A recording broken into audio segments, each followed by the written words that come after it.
The first sound Lila knew was the drag of iron. It came before the sun, before the rooster's crow, before the first sting of cold on her skin. It was the sound of her own chain as she shifted on the hard-packed dirt floor of the lean-to, a space built against the back wall of the bunkhouse, fit more for storing saddles than for housing a person. The iron cuff on her ankle was her partner. It had been for 5 years. She was 20, though she felt closer to 50. The high, thin air of northern New Mexico had chapped her skin, and the sun had baked it dark. She was a thing of grit and shadows, a mix of bloodlines that left her belonging to no one, which, she supposed, was why it was so easy for Clay Garrison to own her.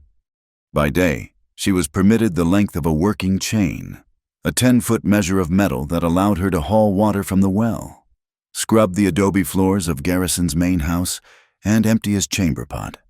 By night, she was brought back here, to the lean-to, and fastened to a heavy ring bolted into the bunkhouse foundation. The sun was just beginning to burn the frost off the sagebrush. She heard the scrape of a boot in the main house. Garrison was awake. Lila pulled herself up, her joints aching. She worked the stiffness from her muscles, her movements practiced, economical. She had learned long ago that wasted motion only brought pain. She splashed icy water on her face from the bucket left for her, the same bucket the ranch hands used for their horses. She was property, and property did not complain about the cold. She moved through the yard, the chain whispering in the dust behind her. The few hands Garrison kept on were already at the corral, their backs to her. They never spoke to her. They never looked at her. To look at her was to acknowledge her, and to acknowledge her was to acknowledge the cuff on her leg. It was easier for everyone to pretend she was just a part of the landscape, like a stubborn yucca plant. She entered the kitchen of the main house. Clay Garrison sat at the heavy oak table, his back to the cold hearth. He was a thick man, with a face that looked like it had been carved from sun-dried mud. His eyes, small and gray, missed nothing. He was rich, or at least rich for this part of the territory. He owned the land, the cattle, the water rights, and the local sheriff. "Coffee," he grunted, not looking up from his ledger. "Yes, sir." Her voice was a dry rasp, seldom used. She worked the stove, her hands raw from the lye soap she used on his laundry. The smell of the boiling coffee and the cigar he lit filled the room. The smoke curled toward her, thick and bitter, and for a moment, the kitchen vanished. She was not in New Mexico. She was in St. Louis. She was 15. The room was choked with the same smoke, hanging low over a green felt table. Her father, a man of fine suits and easy promises, was sweating. His smile was a ghastly thing, stretched thin over his panic. He was losing. He was losing everything. "One more hand, Garrison," her father had pleaded, his voice slick. "My luck is turning. I stake my girl's indenture. 5 years. She's strong. She'll work it off." Lila had been standing by the door, holding a tray of empty glasses. She had not understood what indenture meant. She only saw the way Clay Garrison, then just a visitor from the territories, had looked at her. He had not looked at her like a man looks at a servant. He had looked at her like a man looks at a horse he is about to buy, checking her teeth and her legs. 5 years, Garrison had agreed, tapping his cigar. "And the deed to your claim in the Ouachitas." Her father had thrown the cards. He had lost. Garrison had stood up, put his hand on her 15-year-old shoulder, and said, "She's mine now." The coffee boiled over, hissing on the hot iron of the stove. Lila jumped, the memory breaking. Garrison's head snapped up. "Girl, you burned my coffee?" His voice was low, dangerous. "No, sir, it spilled." "Clean it, and bring it, and do not waste my time." She poured the cup, her hands shaking, and set it before him. His eyes lingered on her, cold and assessing. He owned her, same as he owned the chair she stood beside. Her father was long gone, probably dead in a ditch. and the 5 years had come and gone. The debt, Garrison claimed, had accrued interest. There were costs for her upkeep. She would never be free. She had tried twice. The first time, she had made it 6 miles. The trackers found her by noon, led by Garrison himself. The punishment had been severe, leaving scars on her back that still pulled tight when the air was cold. The second time, she had made it to Santa Fe, hiding in a freight wagon. She had gone straight to the marshal. He had listened to her story, his face impassive. Then he had offered her a drink of water and told her to wait in his office. An hour later, Clay Garrison walked in. The marshal had tipped his hat. "Found your runaway property. Mr. Garrison. She came right to me." Garrison had paid the man a bounty. He had not chained her by day before that. The 10-foot length of iron was the price of her second failure. Her status was a ghost. She was not a slave, not legally, not since the war, but she was contract labor, lost on a gambling debt. The local law called it a civil matter, but when she ran, they called her a criminal. She retreated to the scullery, her one small place of refuge. Tucked beneath a loose floorboard was her only treasure, 3 crumpled pages of a newspaper, weeks old, stolen from the trash heap. She smoothed them out. She could read. Her mother, before she died, had taught her. She read of President Grant, of railroads pushing west, of people in Chicago and New York. She read of a world that moved, a world of laws and choices and open roads. It was a fantasy, like a child's fairy tale, but it was air. It was the only thing that kept the inside of her from dying. She read the words until she knew them by heart, then folded the pages and hid them again, just as Garrison's voice bellowed for her to clear his plate. A week later, a supply wagon pulled into the yard. Lila was hanging laundry on the line, the heavy, wet sheets dragging at her arms. The wagon was new. She did not recognize the man driving the 2-mule team. He was in his early 30s, lean and sunburned to the color of old leather. He moved with a quiet intensity. His shoulders slumped, as if he carried something heavier than the sacks of flour in his wagon. When he jumped down, he landed hard on his left leg, and she saw him wince, favoring his right. A limp. He went to the porch, ledger in hand, to meet Garrison. Lila kept her back to them, hanging the sheets, but she listened. "Name's Callan Boyd," the man said. His voice was low, with a faint southern drawl she could not quite place. "Got the delivery here from Taos. Miller's freight." "You are not Miller," Garrison stated. "Miller's sick. I am taking his route." "Unload it. By the stables." Lila watched the man, Callan Boyd, from the corner of her eye.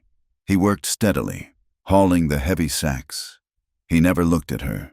He never looked at anything but the job in front of him. He had the face of a man who had seen too much and wanted to see nothing more. His hat was pulled low, casting his eyes in shadow.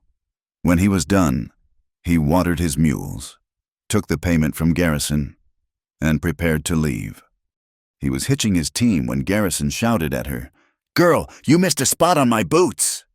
Lila, who had been scrubbing the porch steps, hurried over with her rag. She knelt in the dust at Garrison's feet. Out of the corner of her eye, she saw the new man. Callan Boyd. Pause. He had one hand on the harness. He was watching. Garrison pressed his boot down on her hand, grinding it into the dirt. "Useless," he hissed.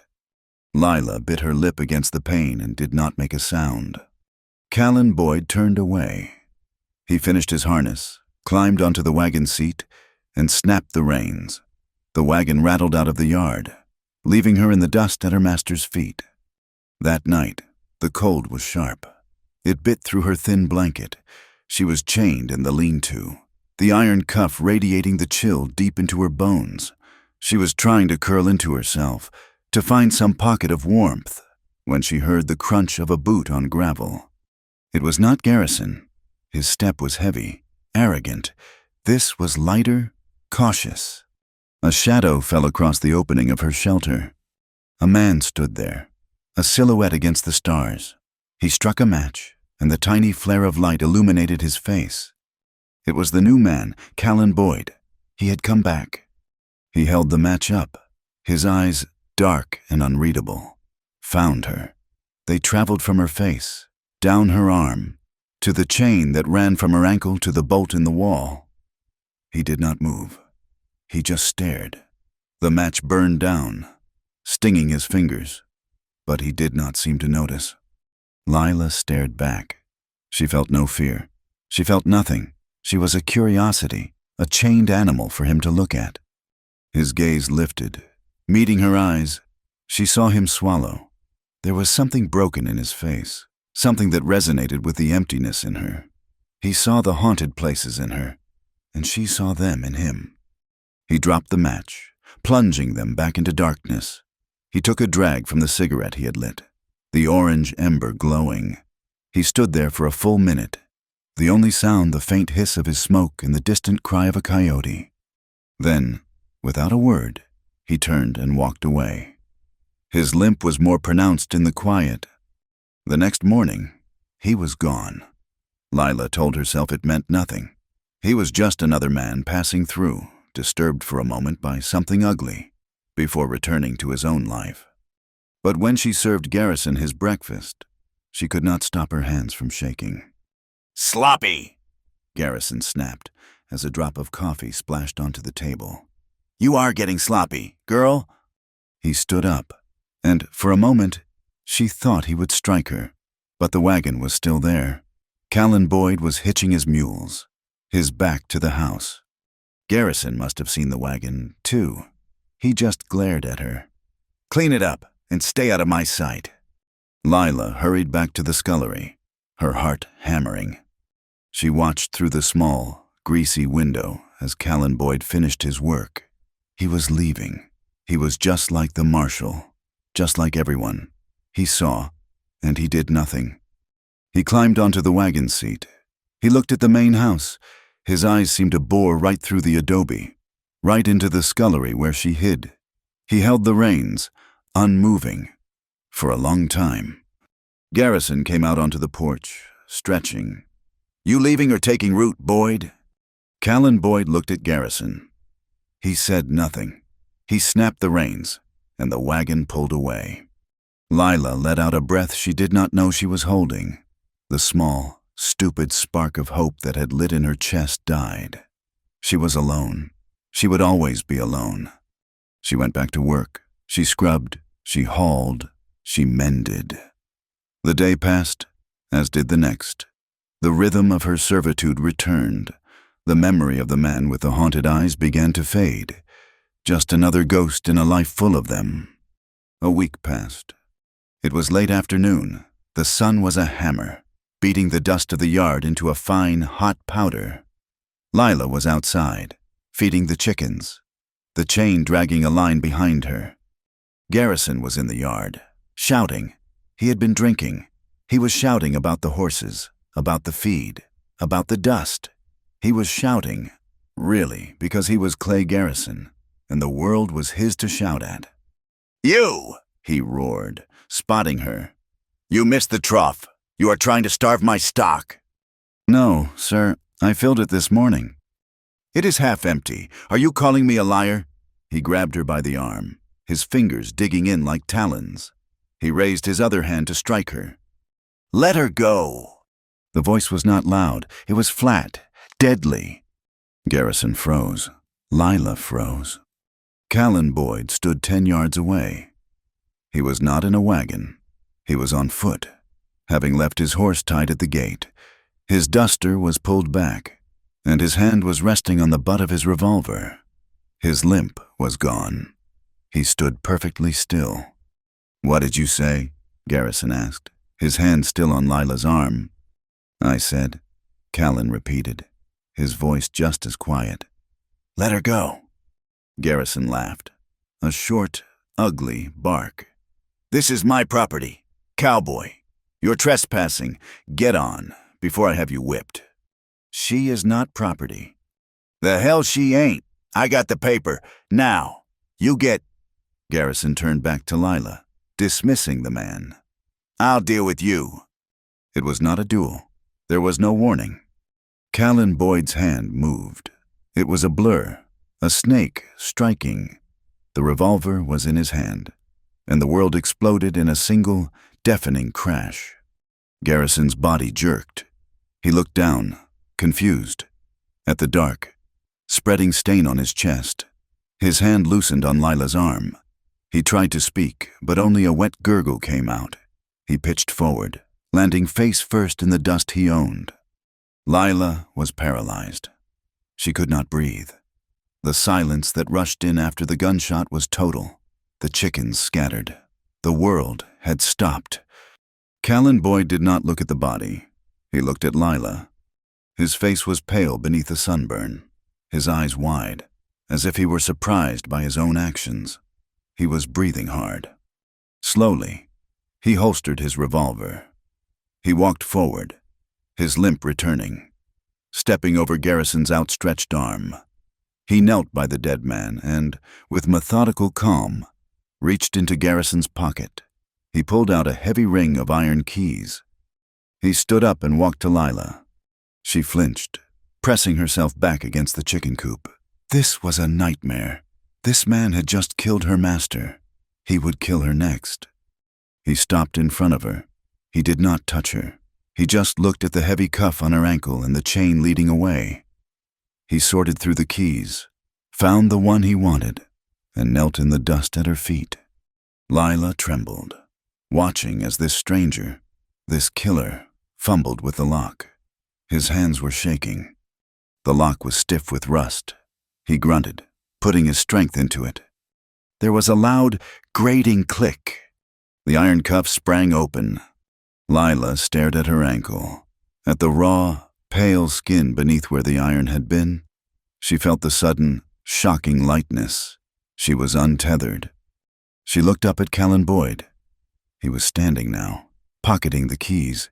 His face was grim. He looked haunted again, more than before. He looked like a man who had just sealed his own fate. He met her eyes. His voice was a low murmur, barely more than a breath.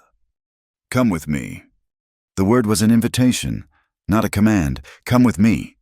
Lila's world, which for 5 years had been a 10-foot circle of dust, suddenly had no edges. The gunshot still echoed in her ears, a flat, final crack that had split her life in two, before the shot and after. Clay Garrison was a still, heavy lump in the dirt, dead. The word had no meaning. Callan Boyd did not wait. He grabbed her arm, not with Garrison's bruising grip, but with a hard, urgent pull. "The horses! Now!" His touch was the second shock. It was firm, real. She stumbled, her legs unsteady. The phantom weight of the chain was still there, a ghost clinging to her ankle. She expected to be jerked short, but the pull kept coming. She was moving. She was running. A man shouted from the bunkhouse, alerted by the shot. A young hand, barely 18, scrambled out, his face pale with confusion. He saw Garrison on the ground, and his eyes went wide. He fumbled for a rifle leaning against the wall. Callan did not draw his gun. He shoved Lila behind him and met the boy halfway. Callan was not fast. His limp was a hitch in his stride, but he was solid. He hit the young man in the chest with his shoulder, a heavy, brutal impact that sent the boy crashing back against the adobe wall. The rifle clattered to the ground. The boy did not get up. In the stable, Callan grunted, pushing Lila forward. The stable smelled of hay and leather. Garrison's prize mare, a dark bay, snorted in her stall. Callan moved with a terrible efficiency. He was not a panicking man. He was a man executing a task. He threw a saddle on the bay, his hands moving in swift, practiced motions. He grabbed another, a sturdy-looking roan, and saddled it just as fast. He pointed to the roan. "You ride?" Lila nodded, her throat too tight to speak. She had, years ago, before. "Good." He tossed her the reins. He moved to the bay, but as he swung his leg over, He let out a low, sharp groan. His hand went to his side. The boy in the yard must have landed a blow. Callan ignored it. He spurred the bay out of the stable, pulling Lila's roan by the bridle. They galloped out of the ranch yard, past the unmoving body of Clay Garrison, past the groaning boy by the bunkhouse, and into the vast, unforgiving high desert of New Mexico. They did not look back. They rode north. The land was a brutal, beautiful thing. Great mesas of red rock rose against a pale blue sky, their shadows stretching long in the late afternoon. The air was thin and clean, smelling of juniper and hot sand. Lila rode bent low over the roan's neck, her hair whipped free of its ties, lashing her face. She held the saddle horn with a two-handed grip, her knuckles white. Every jolt of the horse was a shock to her body, which was accustomed to shuffling, not riding. She had not been on a horse in 5 years. Callan rode ahead, a dark shape against the setting sun. He was a part of the horse, moving with it, his duster flying out behind him. He pushed them hard, through dry arroyos, over rocky ridges, keeping to the low ground where they would not be silhouetted against the sky. Neither of them spoke. The only sound was the pound of hooves on the hard-packed earth and the rasp of their own breathing. The shock was a high, thin ringing in Lila's ears. It was not freedom. Freedom was a word from a stolen newspaper page. This was just after the chain, after the master. She had been exchanged from one man to another, one man who chained her, one man who killed for her. She did not know which was more terrifying. They rode until the moon was high and the horses were slick with lather. Callan finally pulled up in a dry creek bed, sheltered by a grove of skeletal cottonwoods. He slid from the saddle, and this time he could not stop the sound he made. It was a sharp intake of breath, a hiss of pain. He leaned against the bay, his eyes squeezed shut. "You are hurt," Lila said, her first words to him. They sounded like a stranger's. "Ribs," he managed to say, breathing hard. "The boy at the ranch, he got a lick in." He pushed himself upright, his face pale in the moonlight. "It's nothing. See to the horses." Lila's body moved with the old, familiar instinct of obedience. She slid off the roan, her legs buckling. She had not realized how weak she was. She forced herself to stand, her muscles screaming. She took the reins, her hands raw and trembling, and led the horses to a patch of dry grass. Her hands knew the work, unsaddling, rubbing them down as best she could. Callan, meanwhile, gathered twigs and built a small, smokeless fire in the lee of the creek bank. He sat down heavily, his back against a boulder. He unbuttoned his shirt, pulling the cloth away from his side. Lila, finished with the horses, watched him. In the flickering firelight, she could see the bruise. It was a terrible, dark purple stain spreading from his ribs toward his back. She stood frozen. He looked up, his eyes black pits of exhaustion. "Just give me a minute." She looked at the canteen on his saddle. She looked at the saddlebag. Without thinking, she walked over, unfastened the bag, and found a clean rag. She soaked it with water from the canteen. She approached him slowly. He watched her, his hand near his gun, his whole body tense. Lila stopped a few feet away. "Let me," she whispered. He stared at her for a long moment, his gaze sharp, searching. Then, slowly, he nodded. He let his hand fall away from his pistol. Lila knelt beside him. Her hands were shaking so hard she could barely hold the rag. It had been so long since she had touched another person for any reason other than service or punishment. Her fingers brushed his skin. It was hot, tight with swelling. She pressed the cool, wet rag to the bruise. Callan winced, hissing, but he did not pull away. He just watched her, his breathing heavy. Lila cleaned the grit from the scrape. Her touch was tentative, clumsy. She was tending to this man, this killer, this stranger who had broken her life open. The simple, physical act was more real than the escape, more real than the gunshot. He was not a demon.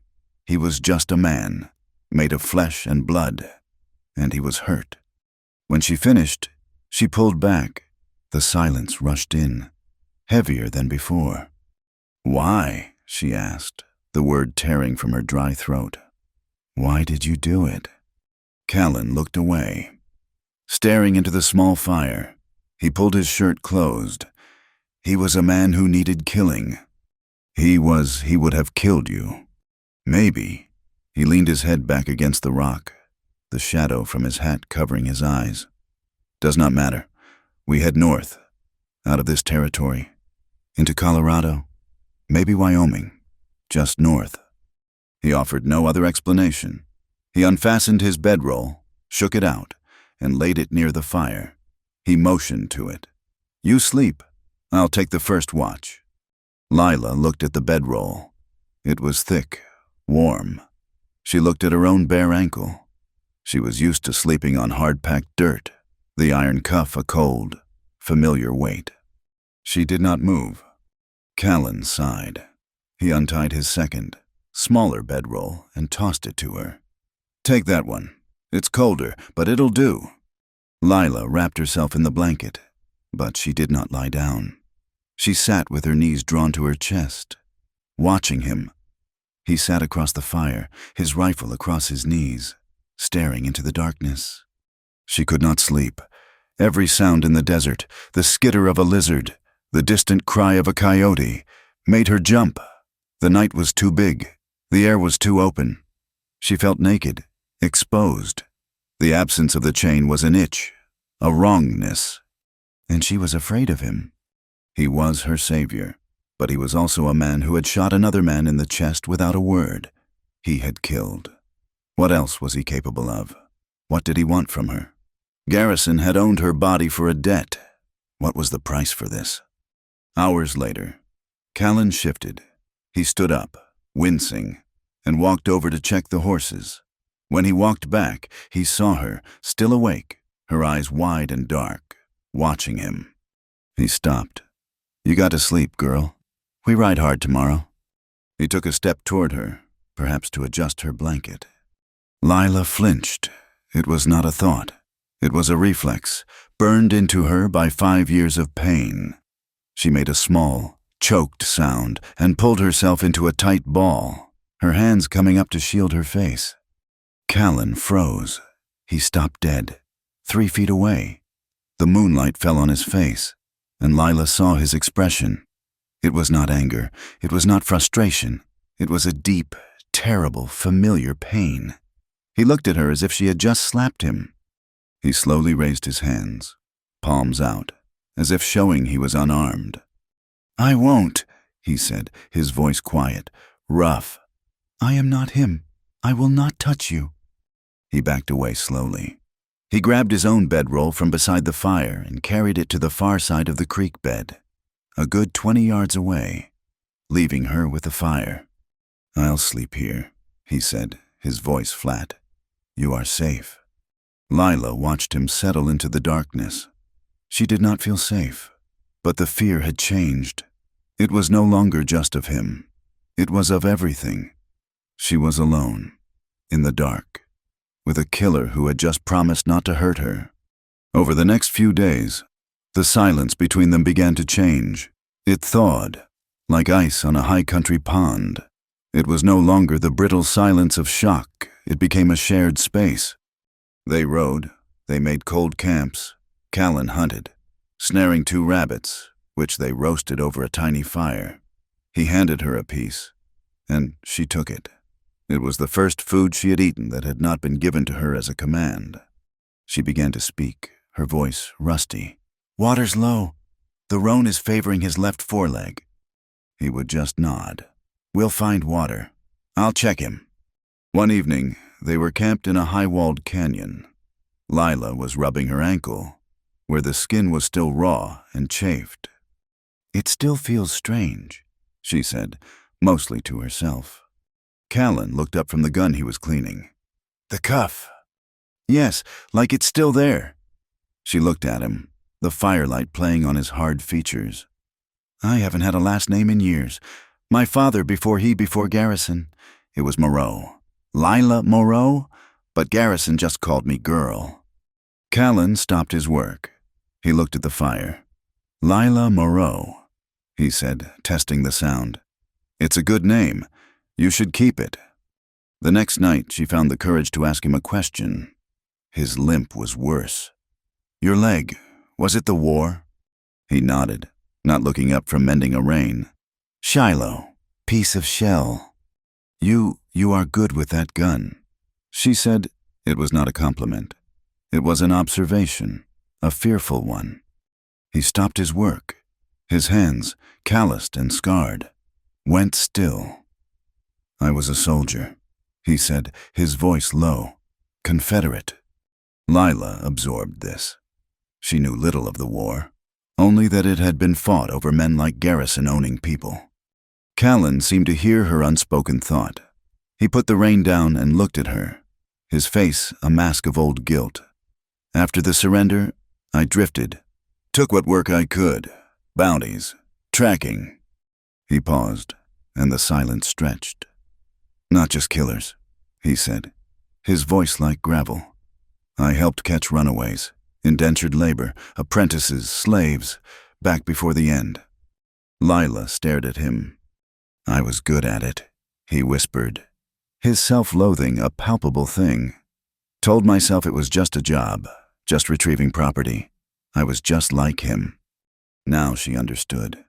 When he had seen her chained in the lean-to, he had not just seen her. He had seen a ghost of his own past. He had seen the men and women he himself had dragged back. My guilt, he said, his voice breaking, is not a shadow. It is a high-walled canyon. I have been walking in it for 10 years. He hadn't saved her because he was a hero. He had saved her because he was a sinner. They were running low on supplies. The jerky was gone. The coffee was gone. And they were down to a handful of cartridges. They had to risk a town.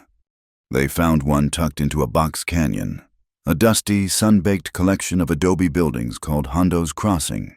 It was little more than a general store, a saloon, and a livery. I'll go, Callan said, pulling his horse up. No, Lila said, the word surprising her with its force. You stand out, that limp, and you look like a man on the run. She looked down at her own ragged dress. I just look like a servant, sent for supplies. He considered this. No, we go together. You stay close. He tore a piece of clean cloth from a spare shirt in his saddlebag. Here, wrap your face. The dust. Lila tied it around her head, covering her hair and the lower half of her face. It hid her features, but it made her feel more conspicuous. They tied the horses to the hitching post outside the general store and went in. The store smelled of tobacco, coffee beans, and cured leather. A thin, gray-faced man in wire-rimmed glasses looked up from his ledger. He eyed them, his gaze lingering on Callan's gun, then on Lila's covered face. Help you? He asked, his voice flat. Callan kept his voice low and steady. Need supplies, flour, bacon, coffee, and a box of .44 cartridges. The shopkeeper's eyes narrowed at the request for ammunition, but he turned and began to gather the items. Lila's hands were shaking. She hid them under her frayed shawl. She felt trapped. The walls were too close. This was the first time she had been inside a building, other than Garrison's, in 5 years. She felt the shopkeeper's eyes on her. He knew. He knew she did not belong. Her gaze drifted around the room. There was a wall by the door, covered in notices, land auctions, freight schedules, a reward for a lost bull, and one, a fresh sheet of paper, nailed to the center of the board. She drifted closer, pretending to inspect a bolt of calico. The words were printed in thick, black letters. Wanted. Her heart stopped. Wanted for murder. Callan Boyd. For the cowardly killing of Clay Garrison. SQ, $100 reward. $100. It was more money than she had ever imagined. It was a fortune. It was enough to make any man in this store, even this quiet shopkeeper, a bounty hunter. Her blood turned to ice. She backed away, stumbling over to Callan. She grabbed his sleeve, her fingers digging in. "Callan," she whispered, her voice tight with panic. We have to go now." He saw the terror in her eyes. He followed her gaze, his eyes finding the poster. His expression did not change. He did not flinch. He just took in the words. He turned back to the shopkeeper, who was weighing out coffee beans. "I'll take a plug of tobacco, too," Callan said, his voice perfectly level. "Callan, please," Lila hissed, pulling on his arm.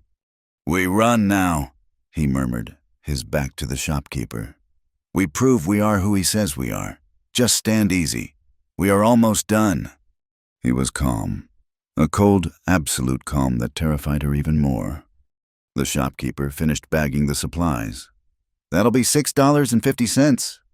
Callan paid, his movements unhurried. The shopkeeper counted the coins, his eyes flicking from Callan's face to Lila's, then back. He knew. Lila was sure he knew. They picked up the sacks. "Much obliged," Callan said, tipping his hat. They walked out. They did not run. They walked, every step in agony. Lila felt the shopkeeper's eyes on her back. She felt the weight of the rifle she knew was behind the counter. They reached the horses. They tied the supplies to the saddles. They mounted. They walked the horses out of Hondo's crossing, down the single dusty street. The moment they rounded the first bend, out of sight of the town, Callan kicked his horse. "Now!" he yelled. They galloped, flying north, dust rising in a plume behind them, not stopping until the town and its damning wanted poster were miles behind them. The sky, which had been a clear, high blue, was turning a bruised yellow. The wind picked up, howling down from the high peaks. A storm was coming. "We need shelter," Callan yelled over the wind. The high desert storms were sudden and violent. The first drops of rain, heavy and cold, began to fall. They were in open country, with nowhere to hide. Then Callan pointed. "There!" It was an old shepherd's hut, built of flat stones and half dug into the side of a hill.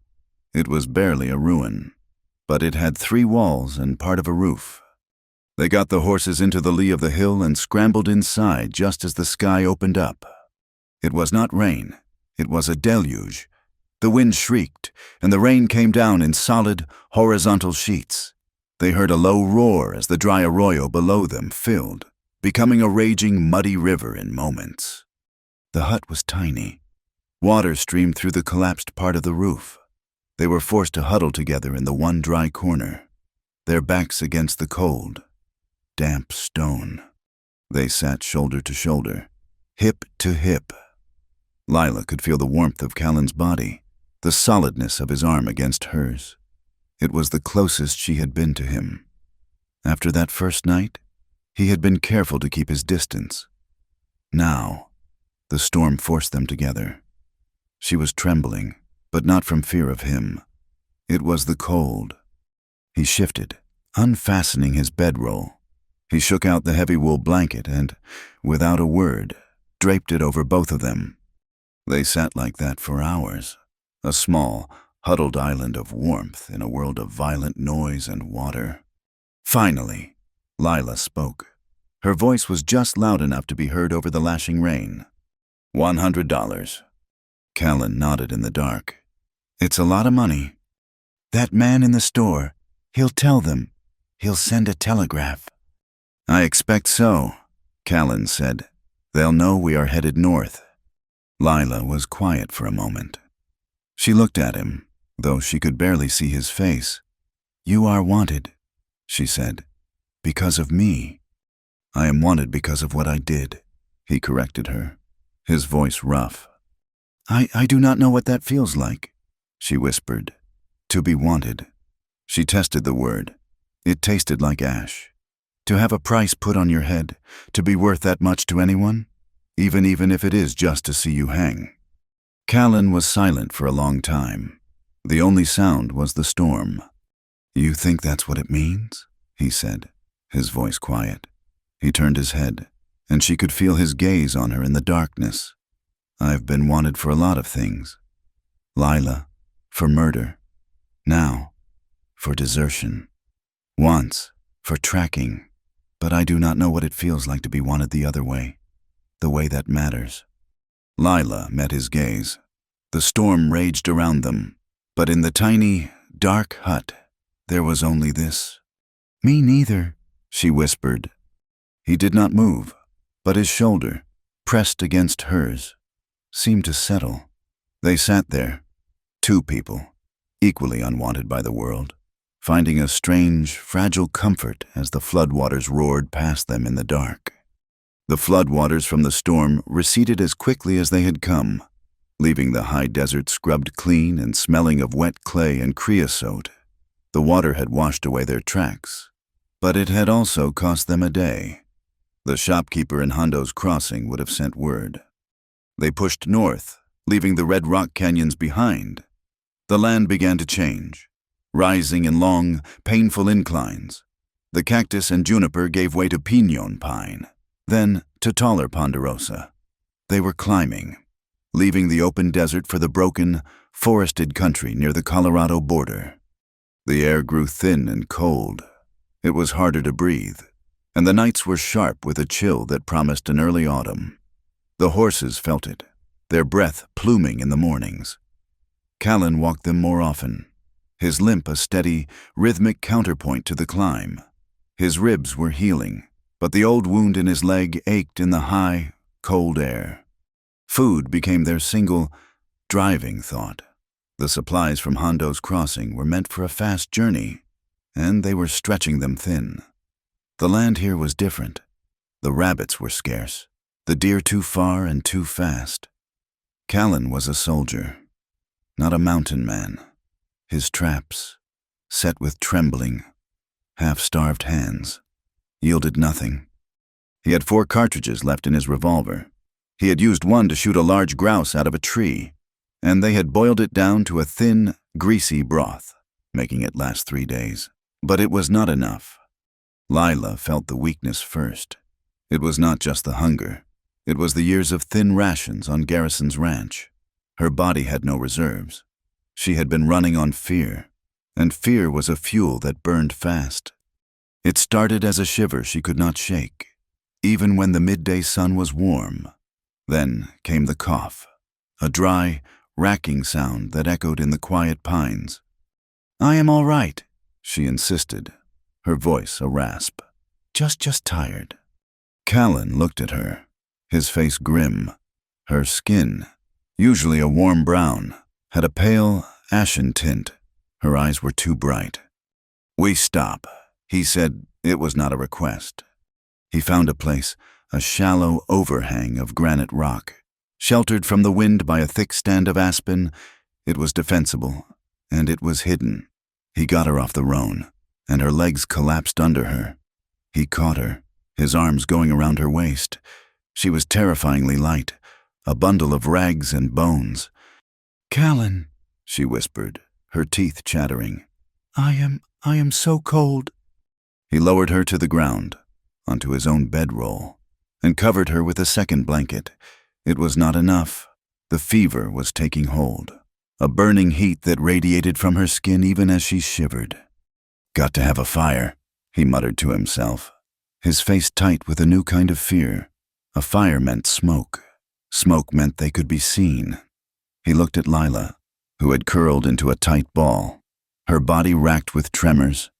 He did not have a choice. He gathered wood with a desperate, frantic energy. He used his flint and steel, and the small fire finally caught, a fragile bloom of orange in the cold shadows. Lila was slipping. By nightfall, she was delirious.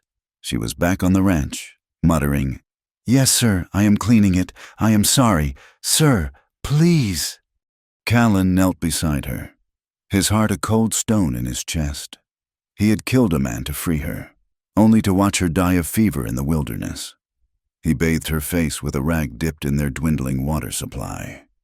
"Lila," he said, his voice rough. "Lila, you are not there. You are here. You are with me. You are safe." She did not hear him. Her eyes were open but saw nothing. She thrashed, pushing the blanket away, her skin burning. "The chain," she whimpered. It's too tight. I cannot breathe." "There is no chain," he said, his voice louder, more desperate. "Lila, look at me. There is no chain." He gripped her shoulder, and she cried out, a thin, terrified sound. He pulled his hand back as if he had been burned. His promise, "I will not touch you." He was failing her. Even in this, he looked around the small camp, frantic. He needed to anchor her. He needed a voice that was not his. He dug into his saddlebag, passed the ammunition and the small bag of coffee, and pulled out a small, leather-bound book. It was worn, the cover soft as cloth, the pages stained with water and time. He opened it. "Lila," he said, sitting close, but not touching her. "You just listen to my voice." He began to read. It was not a Bible. It was not poetry. It was a journal. "April 4th, 1870, he read, his voice low and steady, a rumble against the sound of the wind. "The timber is good, ponderosa and fir, enough to build the house and a full barn. The creek is high. I figure it will run full until July. Good bottomland for a patch of corn." Lila's thrashing subsided. She was still listening to the sound. "April 6th, Callan continued, turning a page. "Saw a grizzly sow with 2 cubs up on the high ridge. She did not see me. This is her land. I am just borrowing it. Must remember to build the smokehouse strong. Stone base, 6 feet high. The valley is peaceful. It feels like a place a man could wash himself clean." He read on, his voice growing hoarse. He read about mending fences, about the price of seed in Bozeman, about the way the snow settled on the mountains. It was his brother's journal. The words of a man who had come west to build, not to run. He read of the small ranch in Montana, a place of hope, a place that was now just a memory. Lila's fever raged for 2 nights. Callan did not sleep. He fed the fire, he bathed her face, and he read. He read until his throat was raw. He hunted, killing their last grouse, and boiled it, forcing the thin, hot broth between her cracked lips with a spoon. On the second night, she grew quiet. Her breathing was shallow. He thought he was losing her. "Lila," he whispered, his own exhaustion making the world tilt. Do not you dare. You did not survive him to die here." He reached out, his hand trembling, and laid it on her forehead. Her skin was scalding. She was burning up from the inside. She did not flinch from him this time. Instead, her body seemed to settle, a long, low sigh escaping her lips. She leaned into his touch, an unconscious animal seeking of comfort. He sat there for a long time, his hand on her brow, a silent vigil in the deep, cold woods. He brushed the damp hair back from her face, his touch achingly gentle. It was a terrifying intimacy. He was a man of violence and guilt, a man whose hands had tracked runaways and taken a life. He had no right to offer comfort, but he did.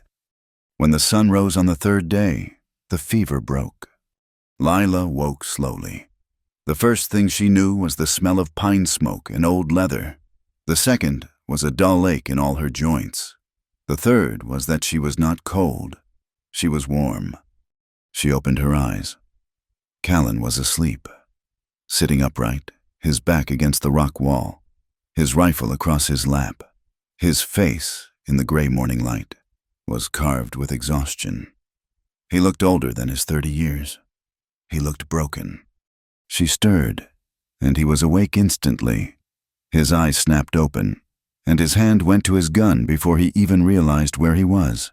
He saw her eyes, clear and sane, watching him. The tension drained from him, leaving him hollow. "Lila," he breathed. "I heard you," she whispered, her voice a dry crackle. "You were reading." He nodded, glancing at the journal by his side. My brother's from his place, up in Montana. A place to wash clean, She murmured, remembering the words. He thought so. Callan said. He passed her the canteen. He was wrong. I guess he's dead. Apaches. She drank, the water cool and sweet. She sat up, the blankets pooling around her waist. She was weak, but the fire was gone. She looked at him, really looked at him. He had not slept. He had not eaten. He had kept her alive. You stayed, she said. I said I would, he replied, as if it were the simplest thing in the world. They stayed in the rock shelter for 2 more days. Lila slowly regaining her strength. The hunger was a constant, dull ache, but the clear water from a nearby spring helped. The silence between them was no longer empty. It was full. It was full of the fever dreams, the reading, the memory of his hand on her forehead. Freedom, Lila said quietly, watching the fire. They were sitting together, sharing the last of the jerky he had been saving. I used to read about it. In the newspaper pages I stole. It seemed like a big, bright place, like Chicago or New York. She looked at her hands, clean now, but still scarred. This is not what I imagined. Being hungry, being hunted. It ain't, Callan agreed, tossing a twig into the fire. Freedom ain't a place. I have been all over this country, and I have not found it. What is it, then? She asked. He was quiet for a long time. Maybe it is just a moment where you ain't looking over your shoulder, a moment where you ain't ashamed of who you are. I do not know if I have ever had one of those. Me neither, she said. At the ranch I used to sing. When I was a girl, before my mother, she taught me French songs from I do not know where. New Orleans, maybe. Why did you stop? Lila looked down. Garrison. He did not like the sound. He said it was defiant. He made me stop. Callan's jaw tightened, the muscle jumping.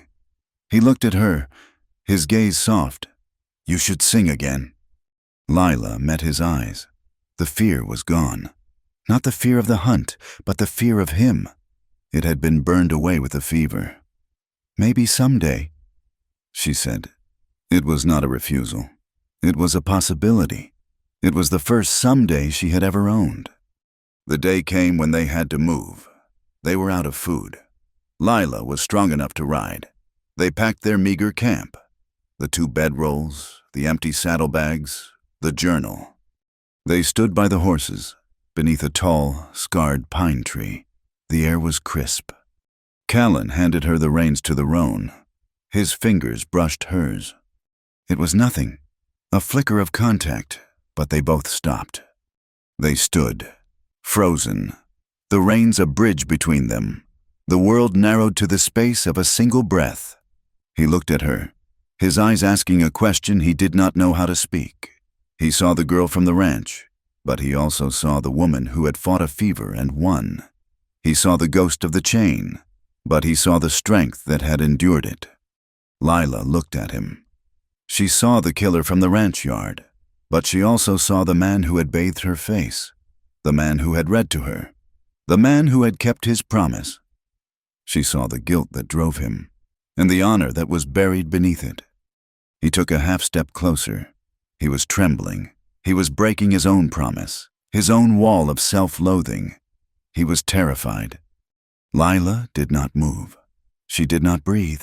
She did not back away. She held his gaze. He leaned in, his movements slow, agonizingly hesitant. His lips, chapped and rough, brushed hers. It was not a kiss of passion. It was a kiss of profound, shared solitude. It was slow, trembling, and full of doubt. It was the touch of 2 people who had been so long unwanted that they did not know how to be wanted. It was a question, and it was an answer. It was the first truly free act of her life. It lasted only a second, but it was unmistakably real. They broke apart, both of them shaken, their breath ragged. Neither of them said a word. They could not. There were no words for what had just happened. Callan turned, his movement stiff, and mounted his horse. Lila, her legs feeling weak again, pulled herself onto the roan. They rode out of the shelter, the unspoken fragile thing hanging in the air between them, more real than the mountains, more dangerous than the men who were hunting them. They rode for half a day, following a high ridge, the world falling away on either side. They were exposed, but it was the fastest way. The peace was shattered by a man's laugh. "Well, looky here, Marcus. It's just like that fella in Hondo's Crossing said, headed north." Two men stepped from the timber, rifles in their hands. They were 30 yards ahead, blocking the trail. They were grimy, hard-bitten men, their eyes cold, bounty hunters. Callan reined in, his body going rigid. He moved, his hand dropping to his revolver, his body shifting to put himself between Lila and the men. The first man, a heavy-set fellow with a tobacco-stained beard, kept his rifle on Callan. "That's him. That's Boyd. $100. Easy money." The second man, thinner, with eyes like a snake, looked at Lila. His gaze was oily, appraising. "Forget Boyd." The thin man sneered. "Look at the girl. That's Garrison's runaway property. I seen the notice on her in Santa Fe 2 years back. She's worth 50. Easy." Lila went cold. Property. The word was a slap. "She ain't property," Callan said, his voice a low, deadly growl. "The hell she ain't." The thin man, Jed, laughed. He uncoiled a rope from his saddle. "We'll take him dead and her will take her warm. You go for Callan." Jed said to his partner, "I'll handle the merchandise." It all happened at once. Jed spurred his horse. Raising the rope, Marcus lifted his rifle, taking aim at Callan. Callan did not wait. He drew his pistol and fired in one smooth, practiced motion. The gun bucked in his hand. Marcus grunted, his eyes wide with surprise. He clutched his chest, a dark stain spreading on his shirt, and toppled sideways from his saddle. He was dead before he hit the ground. Jed screamed, pulling his horse back so hard it reared. He had been coming for a girl, not a gunfight. He looked at his dead partner, then at Callan, who was already leveling the pistol at him. Fear took him. He wheeled his horse, lashing it back into the underbrush. "No!" Callan yelled. He took aim. His finger tightened on the trigger. He could make the shot. He could end it. But he hesitated. He saw the man's back. He saw a running man, not a threat. The hesitation was only a second. The ghost of the soldier. The ghost of the man he did not want to be. It was enough. Jed crashed through the pines and was gone. The sound of his frantic retreat faded, leaving only the screaming of a jay. The silence that fell was thick, heavy with the smell of gunpowder and pine. Lila was shaking, her hands locked on the saddle horn. Callan sat his horse, the pistol still raised, smoking in the cold air. The dead man, Marcus, lay in a heap on the trail. "He got away," Callan whispered. His voice was sick. He lowered the gun. "He got away." Lila slid off her horse, her knees weak. She did not look at Callan. She looked at the dead man, the second man Callan had killed, the second body. Callan dismounted, his face ashen. "Lila," he said, his voice ragged. "Lila, I am sorry. I am sorry you had to see this." Lila looked up from the dead man to Callan. He looked like a man about to be sick. He looked like a man who had just confirmed his own damnation. She did not cry. She did not scream. The fever, the kiss, the years of brutality, something had hardened in her. Or maybe something had finally been born. She walked over to the dead man's horse. A shovel was tied to the pack. She untied it and walked back to Callan. She held it out to him. "You are apologizing?" she asked, her voice low but fierce. "For this? For saving my life? For saving your own?" Callan stared at the shovel, then at her. "I am shaken," Lila said, and she was. Her insides were trembling. I am scared, but I am not sorry. I helped you with your ribs. Now you help me bury this." She held his gaze, and in her eyes, he did not see the terrified girl from the lean-to. He saw a woman. "I'd rather run with a killer," she said, her voice clear and strong in the mountain air, "than rot in a chain." Callan took the shovel. He nodded, once. They dragged the body off the trail, into the trees. Callan dug. The rhythmic thud of the shovel the only sound. Lila stood watch. They searched the dead man's saddlebags. They found ammunition, which Callan took. They found a small amount of food, and they found a sweat-stained, folded piece of paper. Callan opened it. It was the wanted poster from Hondo's Crossing. He looked at the words that had defined him, that had hunted him. He looked at his own name. He held it out to Lila. She took it. She looked at the black letters, the price on his head, the price for her freedom. She pulled the matchbox from his saddlebag, struck a match, and held the flame to the corner of the paper. They stood together, the killer and the runaway, and watched it burn. The paper curled, the names, Callan Boyd, Clay Garrison, turning to black ash. The ash floated up, disappearing into the dark green of the pines. They left the unmarked grave. They mounted their horses and rode north. Faster now. The hunter who had escaped knew where they were. He knew who they were, and he would be back. The escaped hunter, Jed, was a ghost that rode with them. He was the cold in the wind, the snap of every twig in the forest. He knew their faces, he knew their direction, and he was alive, while his partner was in the ground. Callan had become a different man. The gunfight had stripped him of the hesitant quiet that had defined him. In its place was a hard, grim watchfulness. He was a soldier again, a man on a retreat, fighting a rearguard action against a world that was hunting him. He said little, but his eyes were always moving, scanning the tree lines, the ridges, the back trail. They rode with a new urgency, pushing the horses as hard as they dared. The food they had taken from the dead bounty hunter's pack was meager. Some hardtack, a strip of dried venison, and a pouch of coffee. It was enough for 2 days, no more. The kiss they had shared, the fragile, trembling thing beneath the pine, felt like it had happened a lifetime ago. It was a moment of peace, and the gunshots had been the world's answer to it. The violence had buried the tenderness. On the second night after the gunfight, they found it. The mountains had grown steeper, the air colder. They were following a game trail that was little more than a notch in the side of a peak when they saw it, a dark shape against the snow-dusted rocks. It was a cabin, an old trapper's line shack, built of rough-hewn logs, its roof sagging with the weight of years. It was small, barely 12 feet square, with a stone chimney and a single shuttered window. Callan reined in, his hand on his pistol. He watched the chimney for a full minute. There was no smoke. "Stay here," he whispered. He dismounted, his movements fluid, the limp all but gone, erased by the adrenaline of caution. He moved through the trees, a gray shadow in the twilight, and approached the cabin from the side.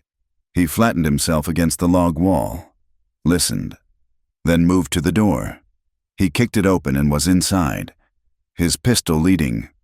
Lila sat on her horse, her heart hammering, her hand on the stock of the rifle they had taken from the dead man. She counted to 10. Callan appeared at the door. He waved her in. "It's empty, and it's cold." They led the horses into a small, dilapidated lean-to, a mirror image of the one Lila had known at Garrison's ranch. The sight of it made her stomach clench. But this one had no iron ring in the wall. Inside, the cabin was a single room, thick with the smell of dust, old ashes, and cured animal pelts. A crude bunk was built against one wall, a 3-legged table lay on its side, and the hearth was choked with old, cold coals. It was a ruin, but it was shelter. Callan barred the heavy door. For the first time since Hondo's crossing, they were not sleeping under the open sky. They were in a box. They were safe, if only for a few hours. They had no food to cook. Callan broke up the broken table and used the wood to start a small, careful fire. The smoke would be a risk, but it was a risk he had to take. The cold was a physical weight, and Lila had not fully recovered her strength from the fever. They sat on the floor, on Callan's bedroll, sharing the last of the hardtack. It was rock hard, and they had to soak it in water from the canteen to make it soft enough to chew. They sat in silence. The fire crackled, casting leaping shadows on the rough log walls. The cabin was a tiny, dim bubble of warmth in a vast, cold, and hostile world. Lila looked at Callan. He was staring into the flames, but his thoughts were far away. He was seeing the man he had shot, Marcus. He was seeing the man who had escaped, Jed. She had seen him apologize for saving her life. She had watched him bury a man he had killed to protect her, and she had watched him read from his brother's journal to comfort her. She knew this man. She knew the shape of his guilt, the weight of his past. The kiss was still between them, a question that had been asked and then interrupted. Lila reached out, her hand trembling, and laid it on his arm. Callan flinched, his head snapping around. His eyes were haunted, wild. "Callan," she said, her voice quiet but firm. He looked at her hand on his sleeve. He did not move.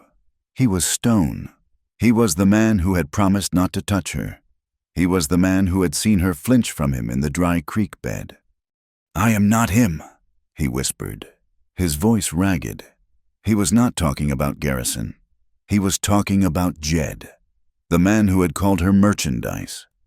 "I know," Lila said. She did not move her hand. She just let it rest there. A simple, physical statement. "I am here. I am not afraid of you." He looked from her hand to her face. He saw her eyes, clear and dark in the firelight. He saw the woman who had handed him a shovel, the woman who had burned the poster, the woman who had survived. He was shaking. "Lila," he breathed, her name in agony. I am a killer. I got a man's blood on my hands. From today." "You are a man who is alive," she said, "and I am a woman who is alive, because of you." She moved her hand, slowly, from his arm to his face. She laid her palm against his rough, unshaven cheek. He was trembling, but he did not pull away. He closed his eyes, leaning into her touch as he had leaned into it when she was sick. "We are here," she whispered. "That is all. Just here, together." He opened his eyes. He looked at her, and his gaze was a raw, open thing. It was full of his guilt, his fear, his terrible, aching loneliness. He saw her, and in his eyes, she was not property. She was not a runaway. She was a miracle. He leaned forward, his movement as tentative as their first kiss. His lips found hers. This time, it was not just a question. It was an answer. It was desperate, a raw collision of two people who had nothing else. It was the hunger, the cold, the fear. It was the shared memory of the gunshot, the shared grave. He pulled her close, his arms going around her, and she clung to him. She was not a China doll. She was a survivor. She met his desperation with her own. Her hands gripped his shirt, her body pressing against his for warmth, for life, for the simple, profound anchor of another human being. It was intense. It was clumsy. It was two people trying to find a language they had never been taught. He was terrified of hurting her, his touch almost reverent, but his need was a storm. She was not afraid. For the first of her life, she was not afraid. She was choosing. He laid her back on the bedroll, his body a shield against the cold drafts in the cabin. They moved together, a tangle of limbs and blankets, their breath clouding in the air. It was a desperate act of affirmation. "I am alive. You are alive. We are here." Afterward, they lay in the tangle of blankets, the fire burning down to embers. The cabin was quiet. Lila was crying. Callan's body went rigid. He pulled away, his heart seizing with a familiar, sick self-loathing. He had done it. He had hurt her. He was, after all, just like them. "Lila," he whispered, his voice thick with shame. I am sorry. No," she said, her voice choked. She reached for him in the near darkness, her hand finding his. "No, not that." She turned, propping herself on an elbow. The firelight caught the tears tracking through the grime on her cheeks. "Callan, do you know," she whispered, her voice trembling, "that in 5 years no one has looked at me?" He did not understand. "What are you—" "Garrison," she said, the name like poison. He looked, but it was like he was looking at a horse or a dog. He looked at me. The men in the bunkhouse, they looked through me. The bounty hunter, Jed, he looked at me like merchandise, like a sack of coin. She tightened her grip on his hand. "But you," she whispered, her voice breaking. "Just now, you looked at me, like I was me, like I was Lila." She was not crying from regret. She was not crying from pain. She was crying because a man had just looked at her, touched her, as if she were a person, as if she mattered. The simple, human act had broken down the last wall, the one that had kept her sane, the one that had kept her separate. Callan felt his own throat tighten. He could not speak. He did not have the words. He simply pulled her to his chest, his arms wrapping around her, and held her. He held her as she cried, his hand stroking her hair, his own face buried in the scent of her, smoke and pine and survival. He held her, and for the first time in his life, he was not running. He was here. They fell asleep like that, a tangle of limbs, a fortress of two. The next morning, they awoke to a cold, gray light. The fear was back. The cabin was a trap. They had to move. As they saddled the horses, Callan spoke. He had made a decision. "That journal I read from," he said, checking the cinch on Lila's roan. "My brother's, it was about his homestead, up in Montana." Lila paused, her hands full of bridle. "It's in a valley," he said, his back to her, his voice distant. "The Gallatin, he said it was quiet, good water, good timber." "You said he was dead," Lila said softly.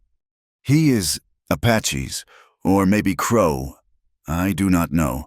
The place it's likely burned, or taken over. It's been 3-4 years." He turned to face her. "But it's a place. It's a destination. It ain't just north. It's a place to aim for." He looked at her, his gaze steady. "It might still be standing. The cabin, the spring." Lila held his gaze, a dot on a map, a place that might be. It was the most hope she had ever been offered. It was a foundation. "Montana," she said. "How do we get there?" "We stay high," he said. "We cross into Wyoming territory. Keep the mountains between us and the towns. We travel at night. Jed, the one who got away, he will have sent word. He will have telegraphed every marshal from here to Cheyenne. They will be looking for us, on the main roads, in the towns." So their journey changed. They became creatures of the night.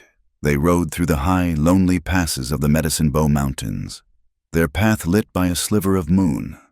By day, they hid, finding deep thickets or rocky overhangs where they could sleep, one of them always on watch. Lila grew stronger. The weakness from the fever was gone, burned away by a new, hard resolve. The world was divided into two things: Callan and everything that wanted to take him from her. She learned to ride, not just to sit on a horse, but to ride, to guide the roan with her knees, to pick a path in the dark, to trust the animal beneath her. She learned to read the sky, the ground. Callan taught her to shoot. They could not spare many bullets, but they spared 3. He took her to a high, lonely meadow, far from any trail. He gave her his pistol. "It's heavy," he said, placing it in her hand. "It will kick. It will kick hard. Do not fight it. Let it move. You are not trying to kill a man. You are just trying to stop him. You aim for the middle." He stood behind her, his hand on her shoulder, showing her how to stand, how to breathe. She raised the gun. It was so heavy. She pointed it at a dead log, 40 feet away. She squeezed the trigger. The explosion was deafening. The gun kicked up, stinging her hand, and she stumbled back. She had missed the log entirely. "Again," he said, his voice calm. "Breathe. Let the air out, then squeeze. Do not pull." She raised it again. She breathed. She squeezed. The shot hit the log, sending a puff of rotten wood into the air. "Again," he said. She hit it again. He took the gun from her, his face unreadable.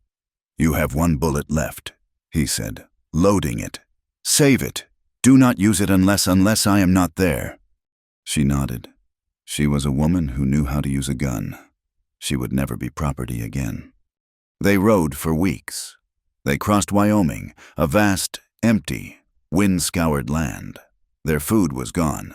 The horses were weakening. They were starving. One night, near the border of Montana, they saw a light. It was a small, yellow square in a vast, dark valley. A single light, miles from any town. "A farm," Callan whispered, "or a trap." "We do not have a choice," Lila said. Her voice was a rasp. "The horses, they will not make it another day."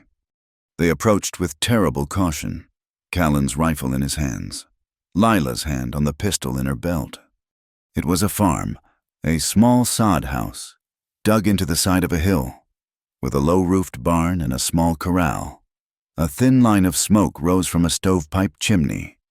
As they got closer, a dog barked, a high, frantic sound. A man's voice called out, "Who's there? Show yourself or I'll shoot!" A light appeared, a lantern. A man stepped out onto the low porch. He was a tall, broad-shouldered black man, holding a double-barreled shotgun. Callan reined in. "We mean no harm," he called out, his voice hoarse. We are just lost. We need food. We can trade." The farmer, Elijah, held the lantern high. He saw Callan, a hard-looking white man with a rifle. He saw Lila, a woman of mixed race, swaying in her saddle, her face gaunt and haunted. Elijah's eyes lingered on Lila. He saw her ragged dress, the way she sat behind Callan, the way her eyes darted to the shadows. He saw the shadow of the chain around her, though there was no chain there. "Martha," Elijah called back into the house. "Put the kettle on." He lowered the shotgun, but he did not set it down. "Get down. Bring your horses, but move slow." They were brought into a home. It was small, but it was warm, and it was clean.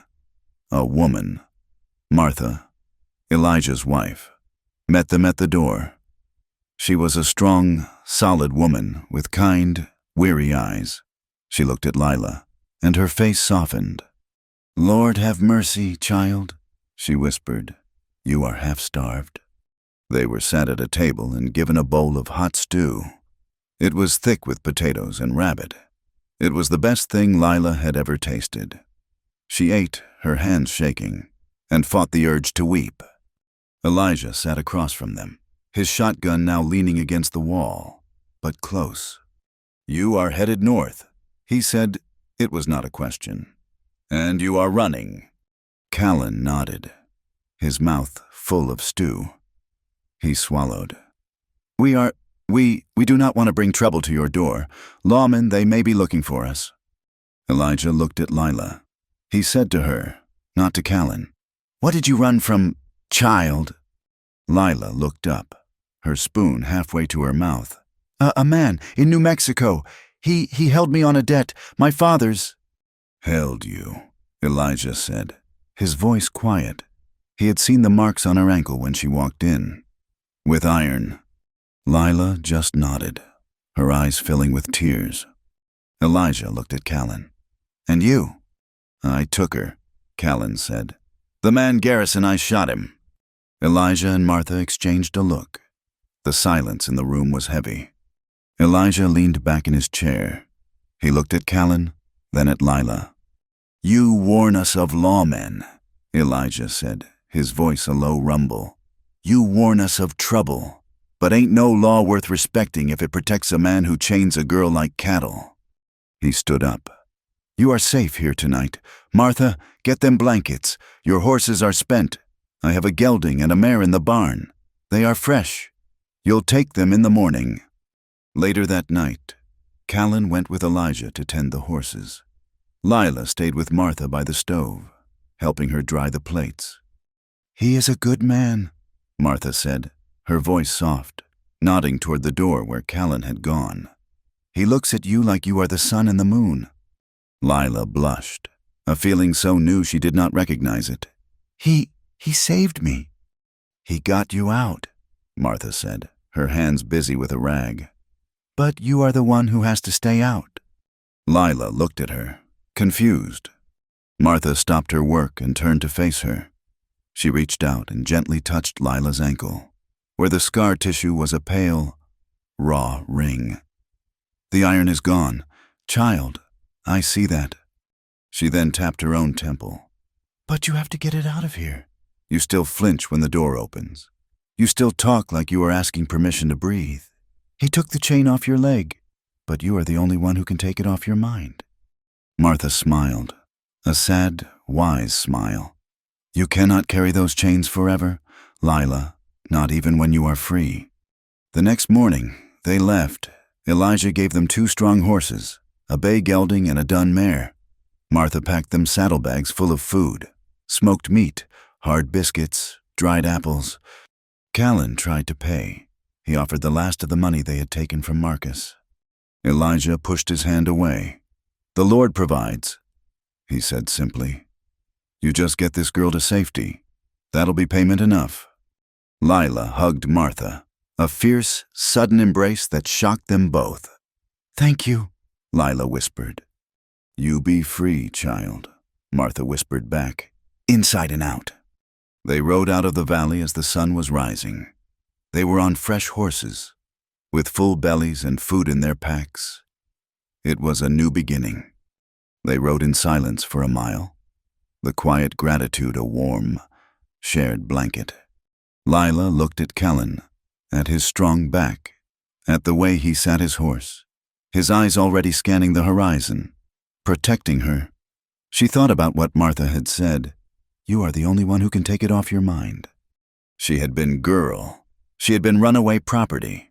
She had been Lila Moreau, the name of the man who sold her. She spurred her new mare, pulling up alongside him. He looked at her, surprised. Callan, she said. What is it? You see something? No, she said. Her voice was not loud, but it was clearer than he had ever heard it. I have been thinking, my name, Lila. It's a good name, he said, like he had before. It's my father's name, she said, the man who lost me. I do not want it. Callan looked confused. Then what? Lila took a breath. The air was cold and sharp. I want to take yours. I want to be Lila Boyd. Callan stopped his horse. He stared at her, his face pale, his jaw slack. He looked, for a moment, like he was going to be sick. Lila, he said, his voice strangled. My name, it's on a wanted poster. It's the name of a killer. It ain't a name to take. It's a name to run from. It's your name, she said simply. It's the name of the man who read to me. It's the name of the man who looked at me like I was me. She met his gaze, and her own was steady. There was no doubt in it. This was not a plea. It was a choice. I am not asking, she said, because I have to. I am asking because I choose to. Callan looked at this woman he had freed, who had, in turn, freed him. He could not speak.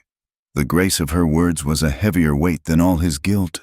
He had been wanted for murder, but she She wanted him. He could only nod. Once, Lila smiled. It was a small, fragile smile, but it was the first true one he had ever seen. She turned her horse north, toward Montana.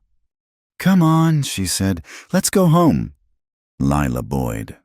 The name felt new in her mouth, a word she had not yet learned to speak.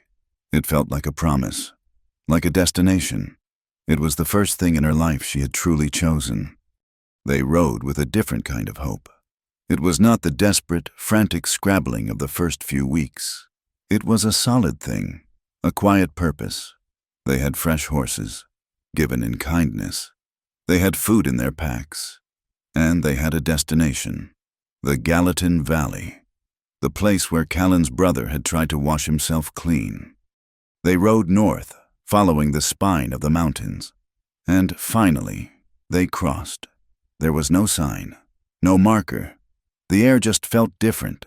The trees were taller, the sky a deeper blue. It was Montana. "We made it," Lila whispered, reining in her mare on a high ridge. The world fell away below them, a vast, rolling expanse of forest and valley. Callan pulled up beside her. He was not looking at the view. He was looking at her. The haunted look in his eyes, the one she had first seen in the lean-to, was almost gone. In its place was something she had never seen on any man, a kind of quiet awe. "We made it," he agreed, his voice rough. "The Gallatin," she said. "Where is it?" "We have to go down," he said, pointing west. "To the river. We follow the river north. We need a town, just to get our bearings. A place called Three Forks. Then we'll know." The optimism made them careless. They rode down from the high, safe wilderness into the low, populated valley. They had been shadows for so long, creatures of the night. Now they rode in the bright, open sunlight, like any other travelers. The town of Three Forks was a raw, new place, smelling of fresh-sawn lumber and mud. It sat near a junction of rivers, a natural choke point for travel. They rode down the main street, their horses tired from the descent. They were just looking for a livery, a place to ask a quiet question about the Gallatin. A man stepped out of the saloon, a beer in his hand. He was thin, with eyes like a snake.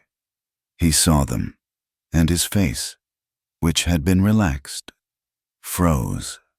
It was Jed, the bounty hunter who had escaped. Lila saw him. Her heart stopped. "Callan," she breathed, grabbing his arm. But Jed was already moving. He was not drawing a gun. He was shouting, "Marshal! Marshal! That's them! That's Boyd! The killer! I told you he was coming!" A door flew open from the building marked U.S. Marshal. A tall, broad-shouldered man with a graying mustache and a star on his chest stepped out, a rifle in his hands. 2 deputies followed, flanking him. "Callan Boyd," the marshal's voice boomed. "You are under arrest for the murder of Marcus O'Malley. Raise your hands. Do it now." Callan's hand instinctively dropped to his pistol. "No," the marshal yelled. "Do not be a fool. Son, you are surrounded. Do not make me kill you in front of the girl." Callan looked at the marshal. He saw the rifle trained on his chest. He saw the deputies, one on the boardwalk, one in the street. He saw Jed, his face a mask of triumphant, oily pleasure. He could not shoot his way out, not with Lila here. Slowly, his face pale with a sickness that was not from any wound, Callan raised his hands. "Good man," the marshal said. The deputies moved in. They did not wait. They hauled Callan from his horse. One of them, a thick-necked man, slammed his rifle butt into Callan's ribs. "That's for Marcus," Jed shouted from the porch. Callan collapsed with a sharp, choked groan, the sound of his healing ribs breaking anew. Lila screamed, jumping from her mare, rushing forward. "No, stop! You are hurting him!" A deputy grabbed her by the arm, his grip like a steel trap, and threw her back against the horse. "You just stay put, girl." They dragged Callan to his feet. his face ashen with pain. They disarmed him, taking his pistol and the rifle. They bound his hands behind his back. Jed walked up, his eyes glittering. He pointed at Lila. "And that's the other one. She's runaway property, Garrison's indenture from New Mexico. I got a $50 claim on her." The marshal looked at Lila, his gaze cold and assessing. He looked at her ragged dress, her mixed blood, the way she stood, terrified but defiant, beside the captured killer. "She's an accomplice to murder, Mr. Stone. She'll be held as such. Lock them both up, separate." Lila cried out Callan's name as they dragged him away. He stumbled, his bad leg dragging in the dust, his face a mask of blood and pain. He looked back at her, his eyes trying to tell her something. "Be strong." They put him in a stone cell. They put Lila in a dark, windowless storage room in the back of the marshal's office. The door was bolted from the outside. She was alone in the dark, the smell of old paper and dust filling her lungs. She could hear Callan, in the cell block next door, letting out a low, pained groan every time he tried to breathe. She was back in a cage. After all this, she was property again. The next morning, she was brought out. The marshal's office had been converted into a makeshift courtroom. A man sat behind the marshal's desk, an older man with a weary, intelligent face and a fine suit that was out of place in the dusty room. He was a traveling circuit judge, Judge Harlan. Jed Stone was there, looking clean and smug. The deputies were there, and they brought Callan in, his face swollen and bruised, one eye a slit of purple. He could not stand straight, his hands bound in front of him. "Let us deal with the secondary matter first," Judge Harlan said, his voice quiet but carrying authority. "The claim on the woman." Jed stepped forward, pulling a tattered, folded paper from his coat. "Your Honor, this here is Lila. She's an indentured servant, legally bound to the late Clay Garrison of New Mexico. She absconded. I, Jedediah Stone, am a bonded agent, here to reclaim that property on behalf of the Garrison estate." Lila's voice tore out of her. "That is not true. He kept me in chains. He was a cruel man. He lied about the debt." The judge looked at her, his gaze not unkind. "Miss?" Lila swallowed. She looked at Callan, who was watching her, his one good eye full of a terrible fear. She lifted her chin. "Lila Boyd," she said. Her voice shook, but it was clear. Jed scoffed. "She's got no name but what Garrison gave her. She's a runaway. She's lying." "Do you have proof, Mrs. Boyd?" the judge asked, his use of the name deliberate. "Proof that this debt was false?" Lila's hope collapsed. "No, sir, it was years ago. A card game. My father—" Judge Harlan sighed. "Mr. Stone's paper, while irregular, seems to be in order.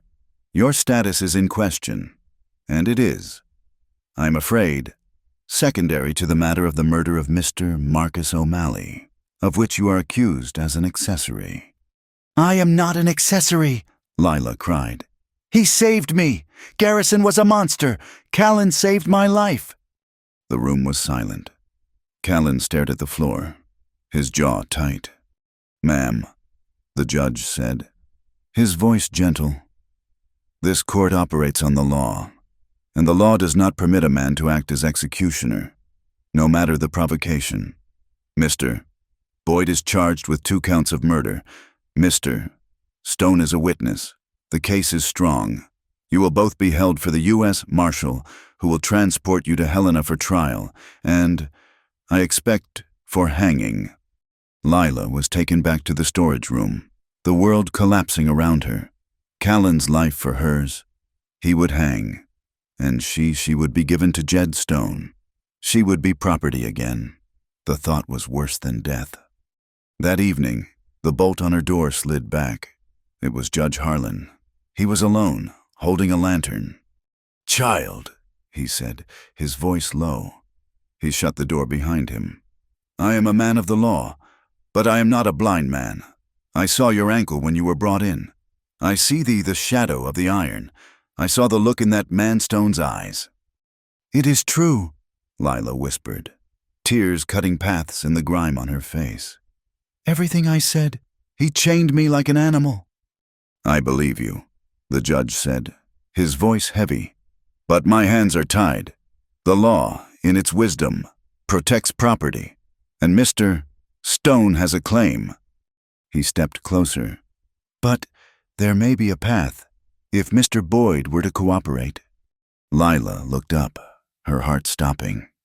"If he were to sign a full confession," the judge said, his voice barely a whisper. "A confession to the murder of Garrison, pleading, perhaps, that it was a dispute over wages that went wrong.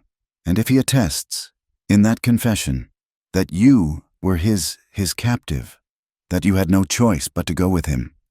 Lila's breath hitched. If he does that, I might have the leverage," the judge said, avoiding her eyes. "I could separate your case from his. I could overlook Mr. Stone's claim in favor of the court's immediate business. I could release you as a material witness who is no longer needed. Find you a place with the church sisters in Helena. You would be free." Callan's life, his confession for her freedom. "Ask him," Lila whispered, her voice dead. The judge nodded. He left her in the dark and went to the cell block. Lila pressed her ear to the thick wooden door. She could hear the low murmur of their voices. Then she heard Callan's. It was low, ragged with pain, but absolutely, terribly clear. "No," she heard the judge's voice, pleading. "Son, you are going to hang anyway. This frees her.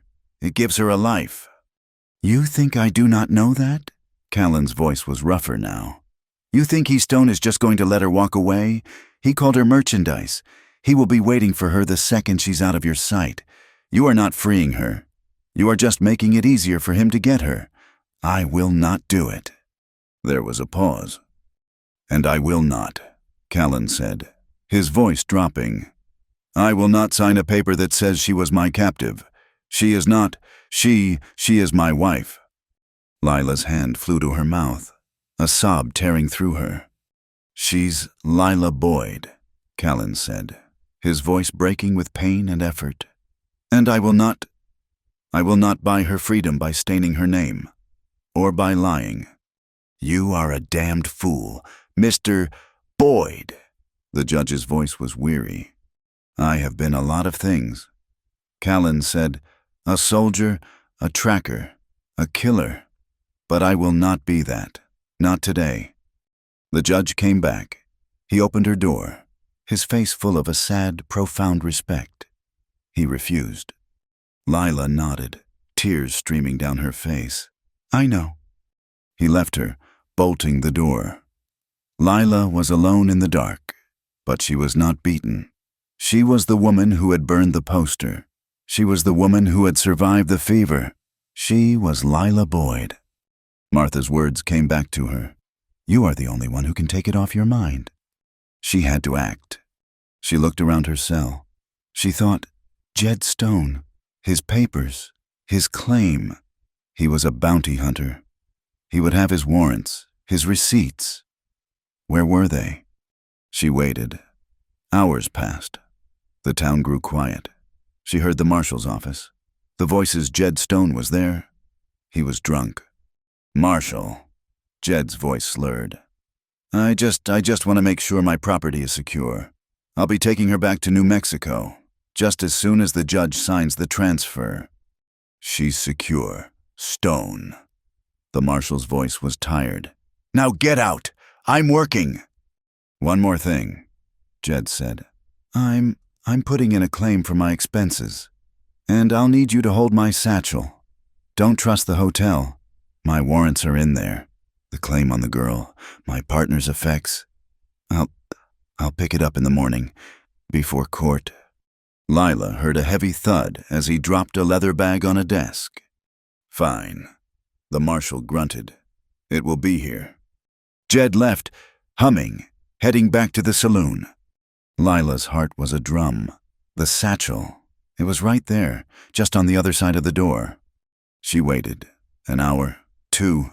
The marshal locked the cell block, his boots heavy on the floor. He checked her bolt, then he left, heading home. A single deputy remained, but he was in the front office, his feet on the desk, a bottle in his hand. Soon, she heard him snoring. Lila moved to her door. It was thick, solid wood. The lock was a heavy bolt on the outside. She was trapped. She ran her hands over the door. The hinges, they were heavy iron, but the pins, they were on her side. She had nothing. She looked around the dark room. An old metal box for storing files. She worked at it, prying at the tin lid, bending it back and forth until a small piece of metal snapped off in her hand. It was thin, but it was strong. She went to the hinges. She worked the piece of metal under the head of the top pin. It was agonizing, slow work. Her fingers were raw, bleeding. The pin was stiff, rusted, but she was desperate. She was a survivor. The pin gave a small, grating sound. She froze. The deputy snored on. She worked the bottom pin. It was just as hard. Finally, it slid free. She eased the heavy door inward, off its hinges. It was heavy, and she grunted with the effort. She was in the dark hallway. The deputy was a slumped shadow in his chair. She crept into the main office. The moonlight from the front window fell on the desk and on the satchel. She grabbed it. She did not run. She crept back to her room, eased the heavy door back into place. It leaned, but it held, and slid the pins back in as best she could. She sat on the floor, in the dark, and opened the satchel. Her hands were shaking so hard she could barely work the buckle. It was full of papers, warrants, receipts, a small tintype of a woman and 2 children, Marcus O'Malley's family. Lila's stomach turned. She found a bundle of papers, tied with a rawhide string, marked Garrison. She untied it. She moved to the crack under the door. The only place there was any light from the office. There was the warrant for her, the $50 claim, and beneath it another paper. It was not a warrant. It was a receipt, a bill of sale. She squinted. Her reading skills, learned from stolen newspaper scraps, pushed to their limit. Received from Mr. Clay Garrison, the sum of $500 for the outstanding gambling marker of Mr. Amos Moreau. This payment, made in Santa Fe, transfers all interest in said marker, and the attached indenture of Lila Moreau to Mr. Garrison. It was signed Silas Croft, proprietor, the Silver Dollar Saloon. Lila's blood went cold. She read it again. The location, Santa Fe, the date, 1872. That was 3 years ago, not 5. Her father's debt, it had not been to Garrison. Garrison had bought the debt from the saloon owner. He had purchased her, like a sack of flour. She knew, from the scraps of law she had heard, that an indenture, a contract for labor, could not be sold. Not like that. It was not chattel. It was not slavery. Garrison had not won her. He had bought her illegally. Her contract was void. It had always been void. She clutched the paper, her hands shaking. This was it. The next morning, the sun was barely up when the marshal bolted her door. "Judge is ready. Let's finish this." He opened the door and found it leaning on its hinges. He found Lila standing in the middle of the room, her eyes burning. "What in the—" "I am ready for court," Lila said. They brought her out. Callan was already there, his face a mask of resigned despair. Jed Stone was there, smiling, ready to claim his prize. "Let us conclude the matter of the woman," Judge Harlan said, his voice heavy with distaste. "Mr. Stone, I see your claim. I am inclined to— No." The storage room door, which the marshal had just leaned back in place, burst open, swinging off its one good hinge and crashing to the floor. Lila strode into the room. She was not a girl. She was not property. She was a fury. Everyone jumped. The marshal drew his gun. How? She got out, Jed yelled, his hand dropping to his own pistol, his face pale with shock. Hold, the judge commanded, his eyes wide. Let her speak. Lila walked past Jed, past the marshal. She walked right up to the judge's table. Callan was staring at her, his mouth open, a look of stunned, terrified awe on his face. He calls me property, Lila said, her voice ringing in the small, packed office. He holds a paper claim. I do, Jed snarled. I got the paper right here. So do I, Lila said. She threw the stolen receipt onto the judge's desk. I found this in his satchel. He took it from Clay Garrison's house. The judge picked up the paper. His eyebrows shot up. He read it, his lips moving. He read it again. He looked at Jed, and his face was no longer weary. It was cold steel. Mr. Stone, this is a bill of sale for a person from a saloon keeper. Jed's face went white. That's a private matter. The indenturate was legal. This document, the judge said, his voice like ice, proves that Clay Garrison did not hold a legal indenture. He purchased a human being. He did so from a man who had no right to sell. This is not indenture. This is slavery. And it is, in this territory and in this nation, profoundly illegal. He looked at Lila. Ma'am, Lila, your contract, it was void from the moment it was signed. He slammed his hand on the desk, a sound like a gunshot. Mr. Stone, your claim is dismissed. This woman is not, and has never been, property. She is a free citizen of the United States. Lila's legs buckled. She grabbed the table to stay upright. Free. The word was real. Callan let out a long, shuddering breath, a sound that was half a sob. Now, the judge said, turning to Callan, his face grim. The matter of... He is a free citizen too, Lila said, her voice finding a new strength. That man, Garrison, he held me in chains for 5 years. He was not my master. He was my kidnapper. He was my captor. The judge looked at her. Mrs. Boyd. Callan Boyd did not murder a master, she said, her voice rising, filling the room. He liberated a captive. He did what you failed to do. He stopped a crime. He did not commit one.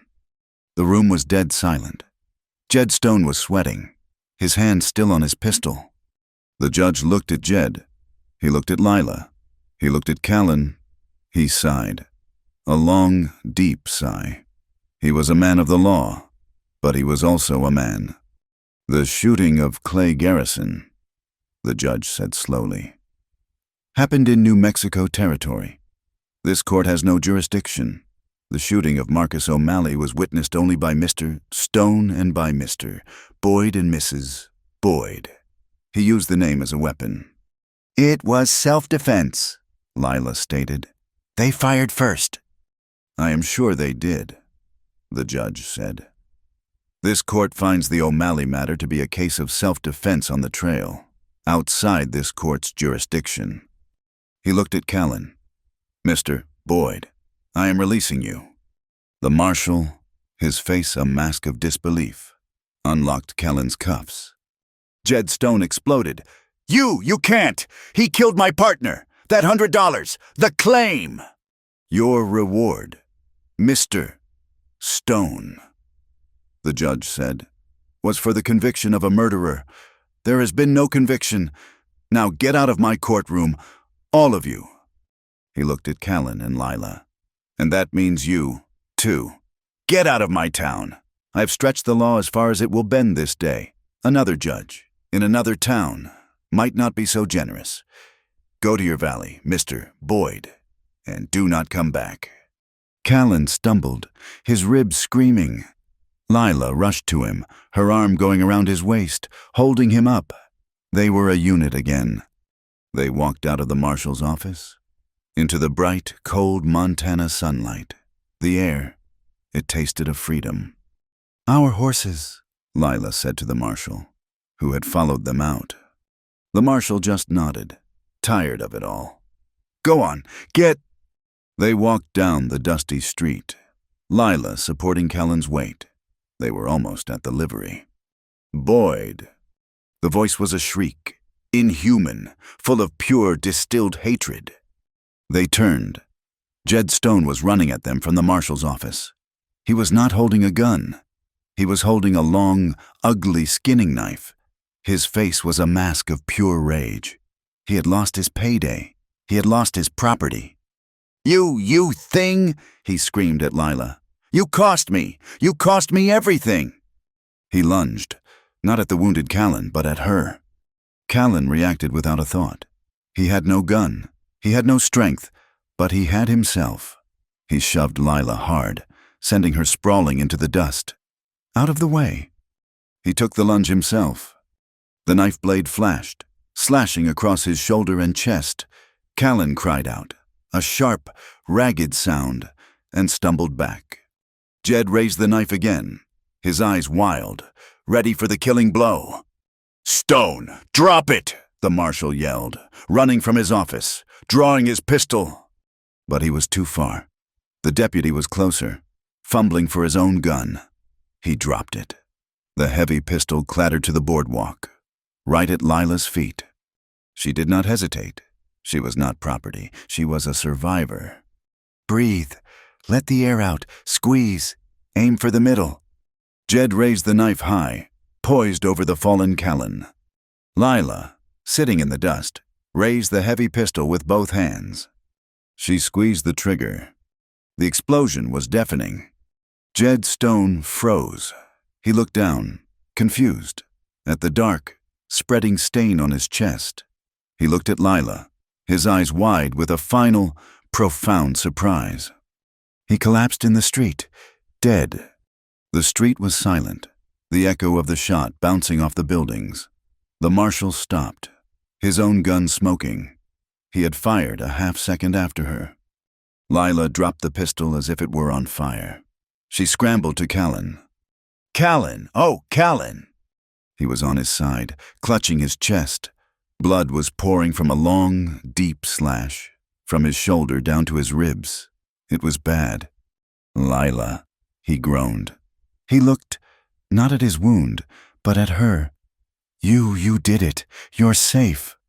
The judge ran up, his face pale. Lila looked up at him, her eyes blazing, daring him. It was self-defense. The judge looked at the marshal. The marshal looked at his deputy, who was retrieving his gun. The marshal holstered his pistol. That's what I saw. Judge, he lunged at the woman. She defended herself. Clean as day. The judge nodded. Once. Indeed. He looked at Lila. "I told you to get out of my town. That warning, it is now urgent." Lila understood. She got her arms under Callan, pulling him up. "Help me," she said to the marshal. The marshal, with a sigh, helped her get the bleeding, groaning Callan to his feet. They stumbled to the livery. Lila, with the marshal's help, got Callan onto the saddle of the bay gelding. He was slumped forward, barely conscious, his blood dripping onto the horse's mane. She got on her dun mare. She looked at the judge. "Thank you."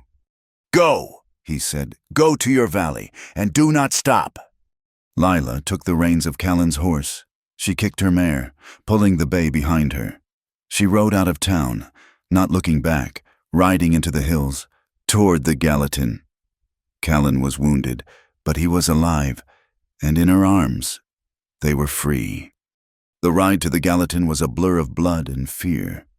Callan was a dead weight in the saddle, his life leaking from the long, ugly slash Jed Stone had carved in his chest.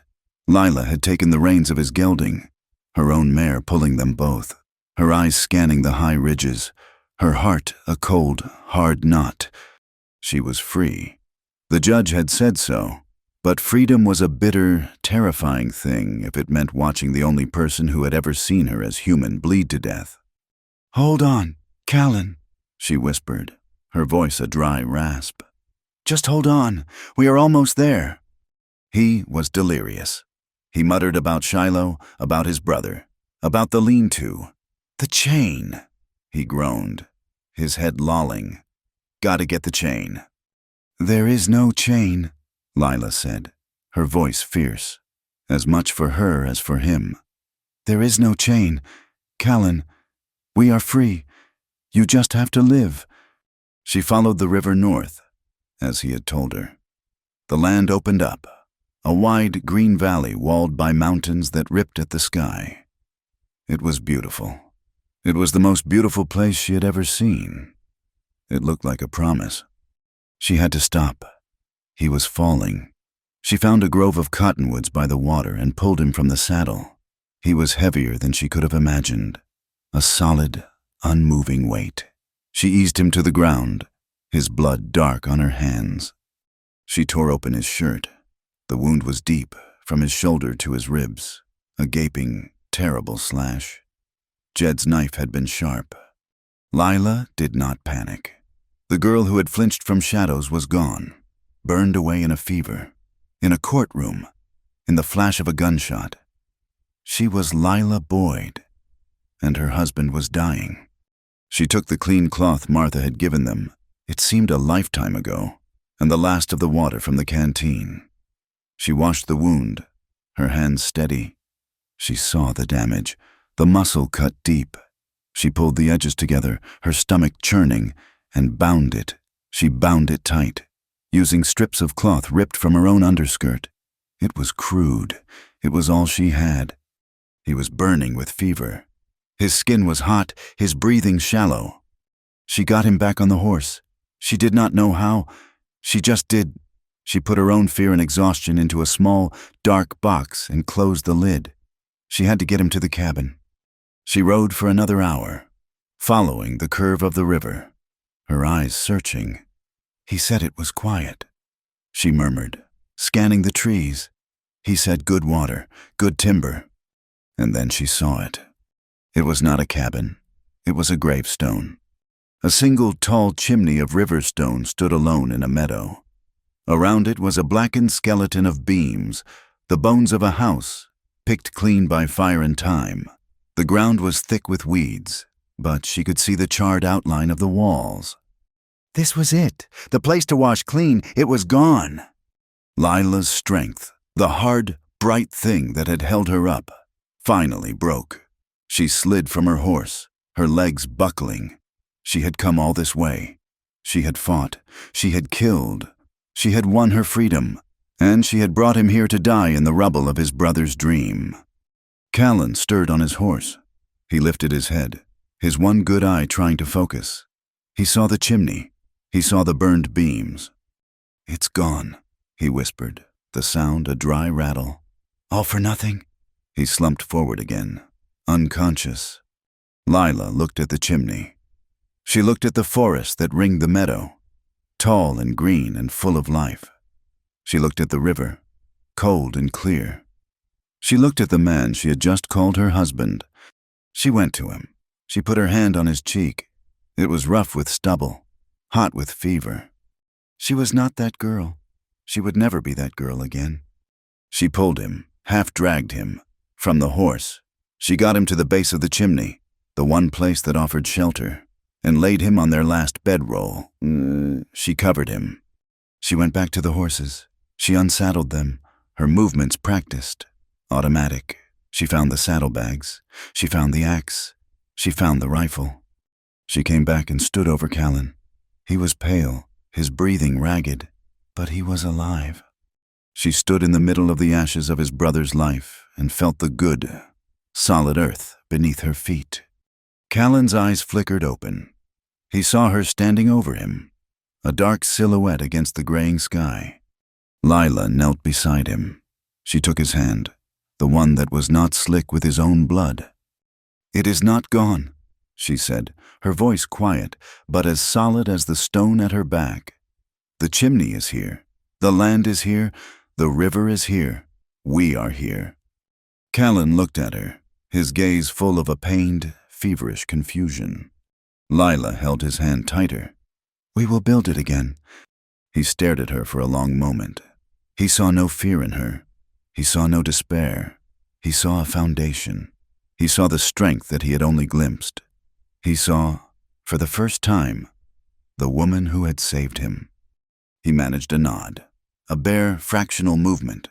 Then his eyes closed, and he slipped back into the darkness. The first few weeks were a blur of terror and work. Lila was alone. She had a dying man, 2 horses, and a valley. Her first priority was Callan. The wound was bad, infected. He was lost in the fever, thrashing in the small, crude shelter she had built against the chimney, a lean-to of poles and pine boughs. She did not sleep. She bathed the wound with water boiled in their small pot. She foraged, finding willow bark, as she had seen an old woman do once, and making a bitter tea. She forced it between his lips. She had to hunt. She took the rifle, her hands shaking. She was a woman who had shot a pistol twice. The rifle was a heavy, alien thing. She missed a deer. She missed a rabbit. She sat on a log and cried, tears of pure, hot rage. She was failing. She went back to the camp. She took the last of the line Callan used for snares. She set them, as he had taught her, her hands numb with cold. The next morning, there was a rabbit in one. She killed it, her stomach heaving, and cooked it. She forced the broth down Callan's throat. She did not know when it turned, but one morning, after 2 weeks, she woke from a half-sleep to find him looking at her. His eyes were clear. The fever was gone. "Lila," he whispered. His voice was a ruin. She burst into tears, her body collapsing with the release of the tension. You stayed," he murmured, his gaze on the rough shelter, the small, neat stack of firewood, the pelts of 3 rabbits. "I told you," she said, scrubbing her face. "We are building it." His recovery was slow. His body was broken.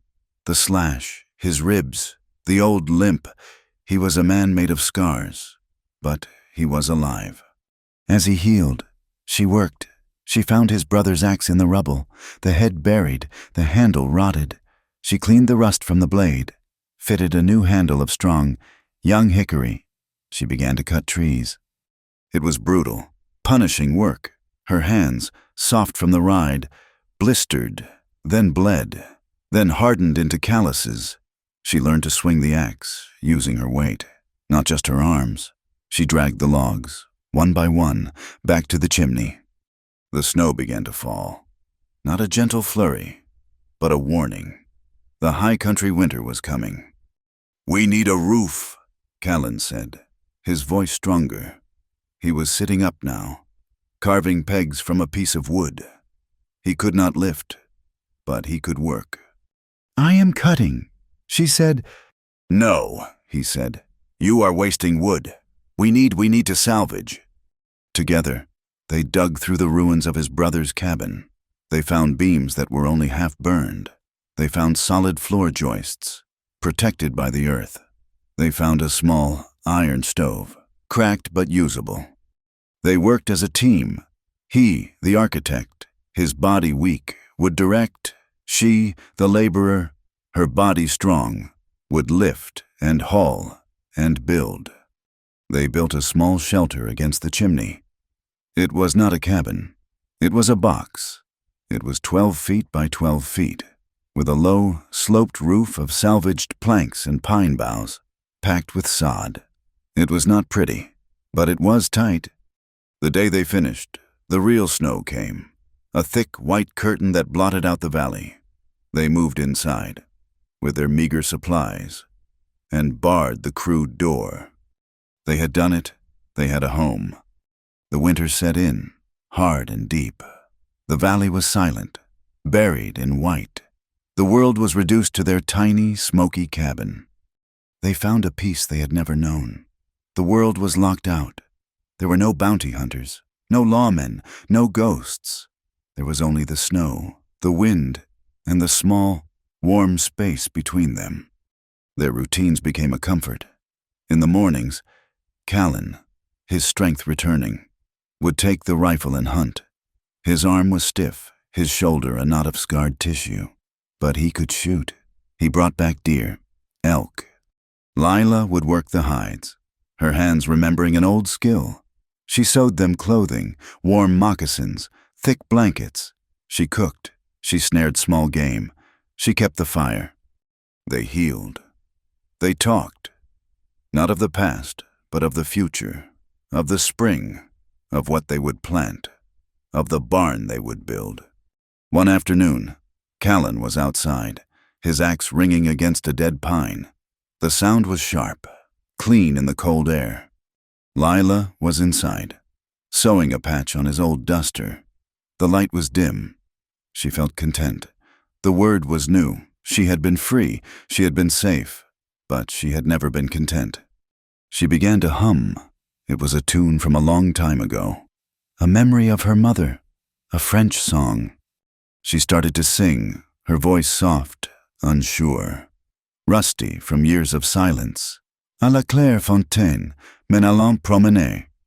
The sound of the axe stopped. Callan stood in the doorway, his hat in his hand, his hair dusted with snow. He was just watching her. Lila blushed, her hand stopping. It is just a song. Do not stop, he said, his voice rough. Please, do not stop. He sat on the bunk, took off his boots, and just listened.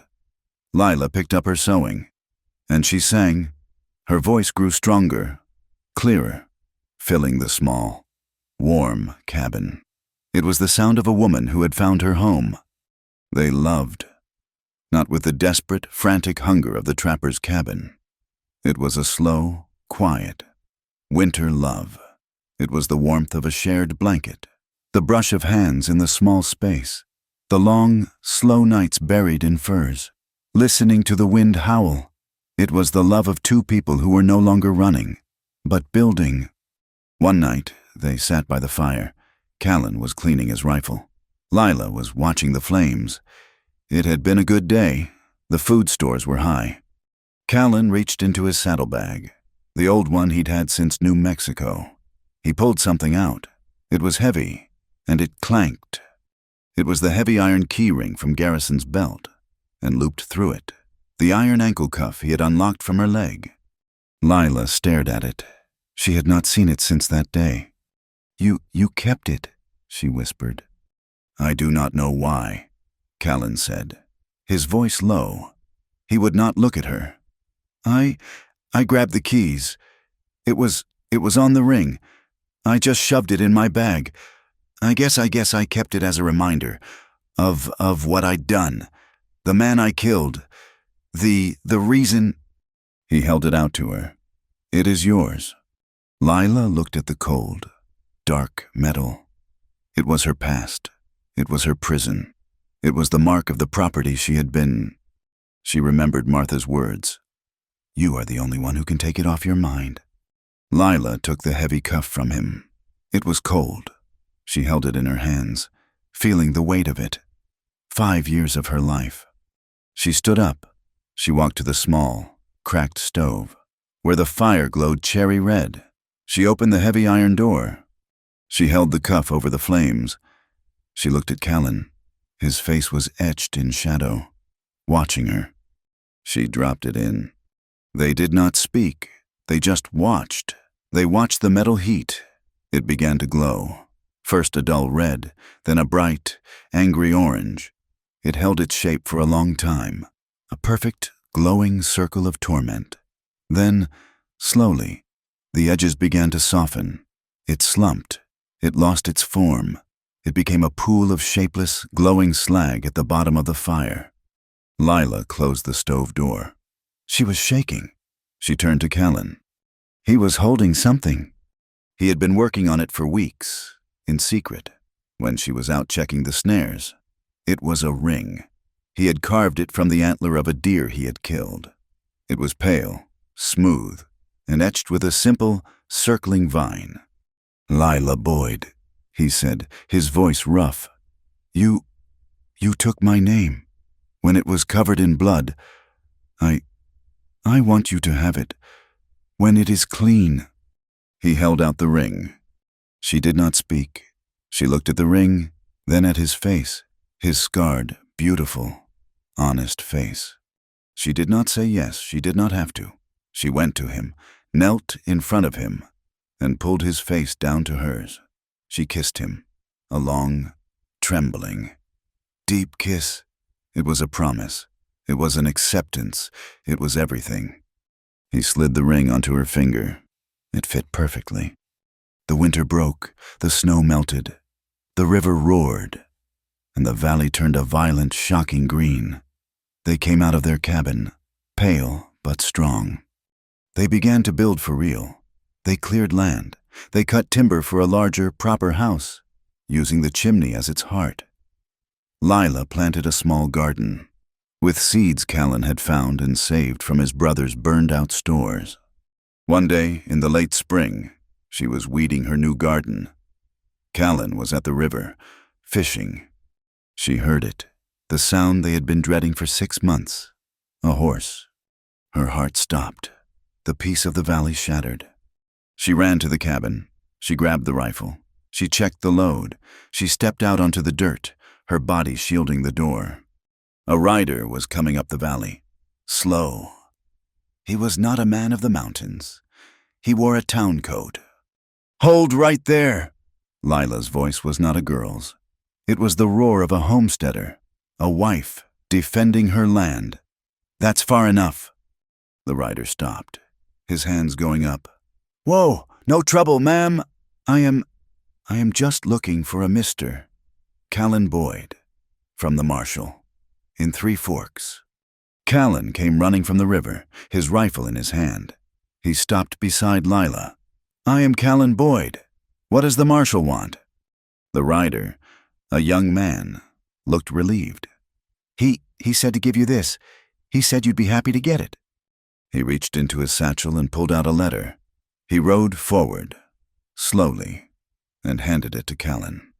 Callan took it, his eyes on Lila. He broke the seal. He read. His face, his hard, guarded face, crumpled. His hand, holding the paper, began to shake. "Callan?" Lila whispered, her rifle still half raised. "What is it?" He could not speak. He just handed her the letter. It was from Judge Harlan. "Mr. Boyd, your wife's testimony in my court prompted me to send an inquiry to the federal judge in Santa Fe. An investigation was opened into the affairs of the late Clay Garrison. Your wife's claims were found to be entirely true. His ledgers proved he was trafficking in persons, not holding legal indentures.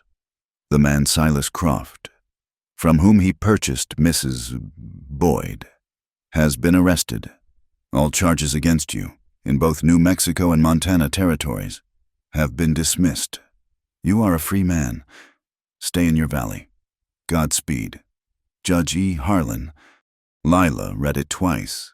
The rifle slipped from her fingers, thudding into the soft dirt. Free. The word was not a fight. It was not a courtroom. It was not a paper. It was peace. The rider, seeing he was forgotten, tipped his hat. "Well, I'll be on my way then." He turned his horse and rode back down the valley. Lila and Callan did not watch him go. They just stood in the bright spring sunlight, the letter in her hand. That evening, they sat on the small, crude porch they had built. It was not much, just 2 planks, but it faced the mountains. They sat shoulder to shoulder, his arm around her. Her head was on his shoulder, his ring on her finger. The mountains in the west were catching the last light, glowing first gold, then a deep, bruised purple. Lila let out a long, slow breath. "We survived," she whispered. Callan was quiet for a long time. He looked out at the valley, his home. He looked down at the woman beside him, his wife. "More than that," he replied, his voice thick. He reached up and touched her cheek. She turned, meeting his gaze, and in the golden light, 2 survivors, 2 killers, 2 builders, kissed. They were home. Thank you for listening to our story. We would love to hear where you are listening from, so please comment below to connect with others. Subscribe to the From Wild West channel and share your thoughts.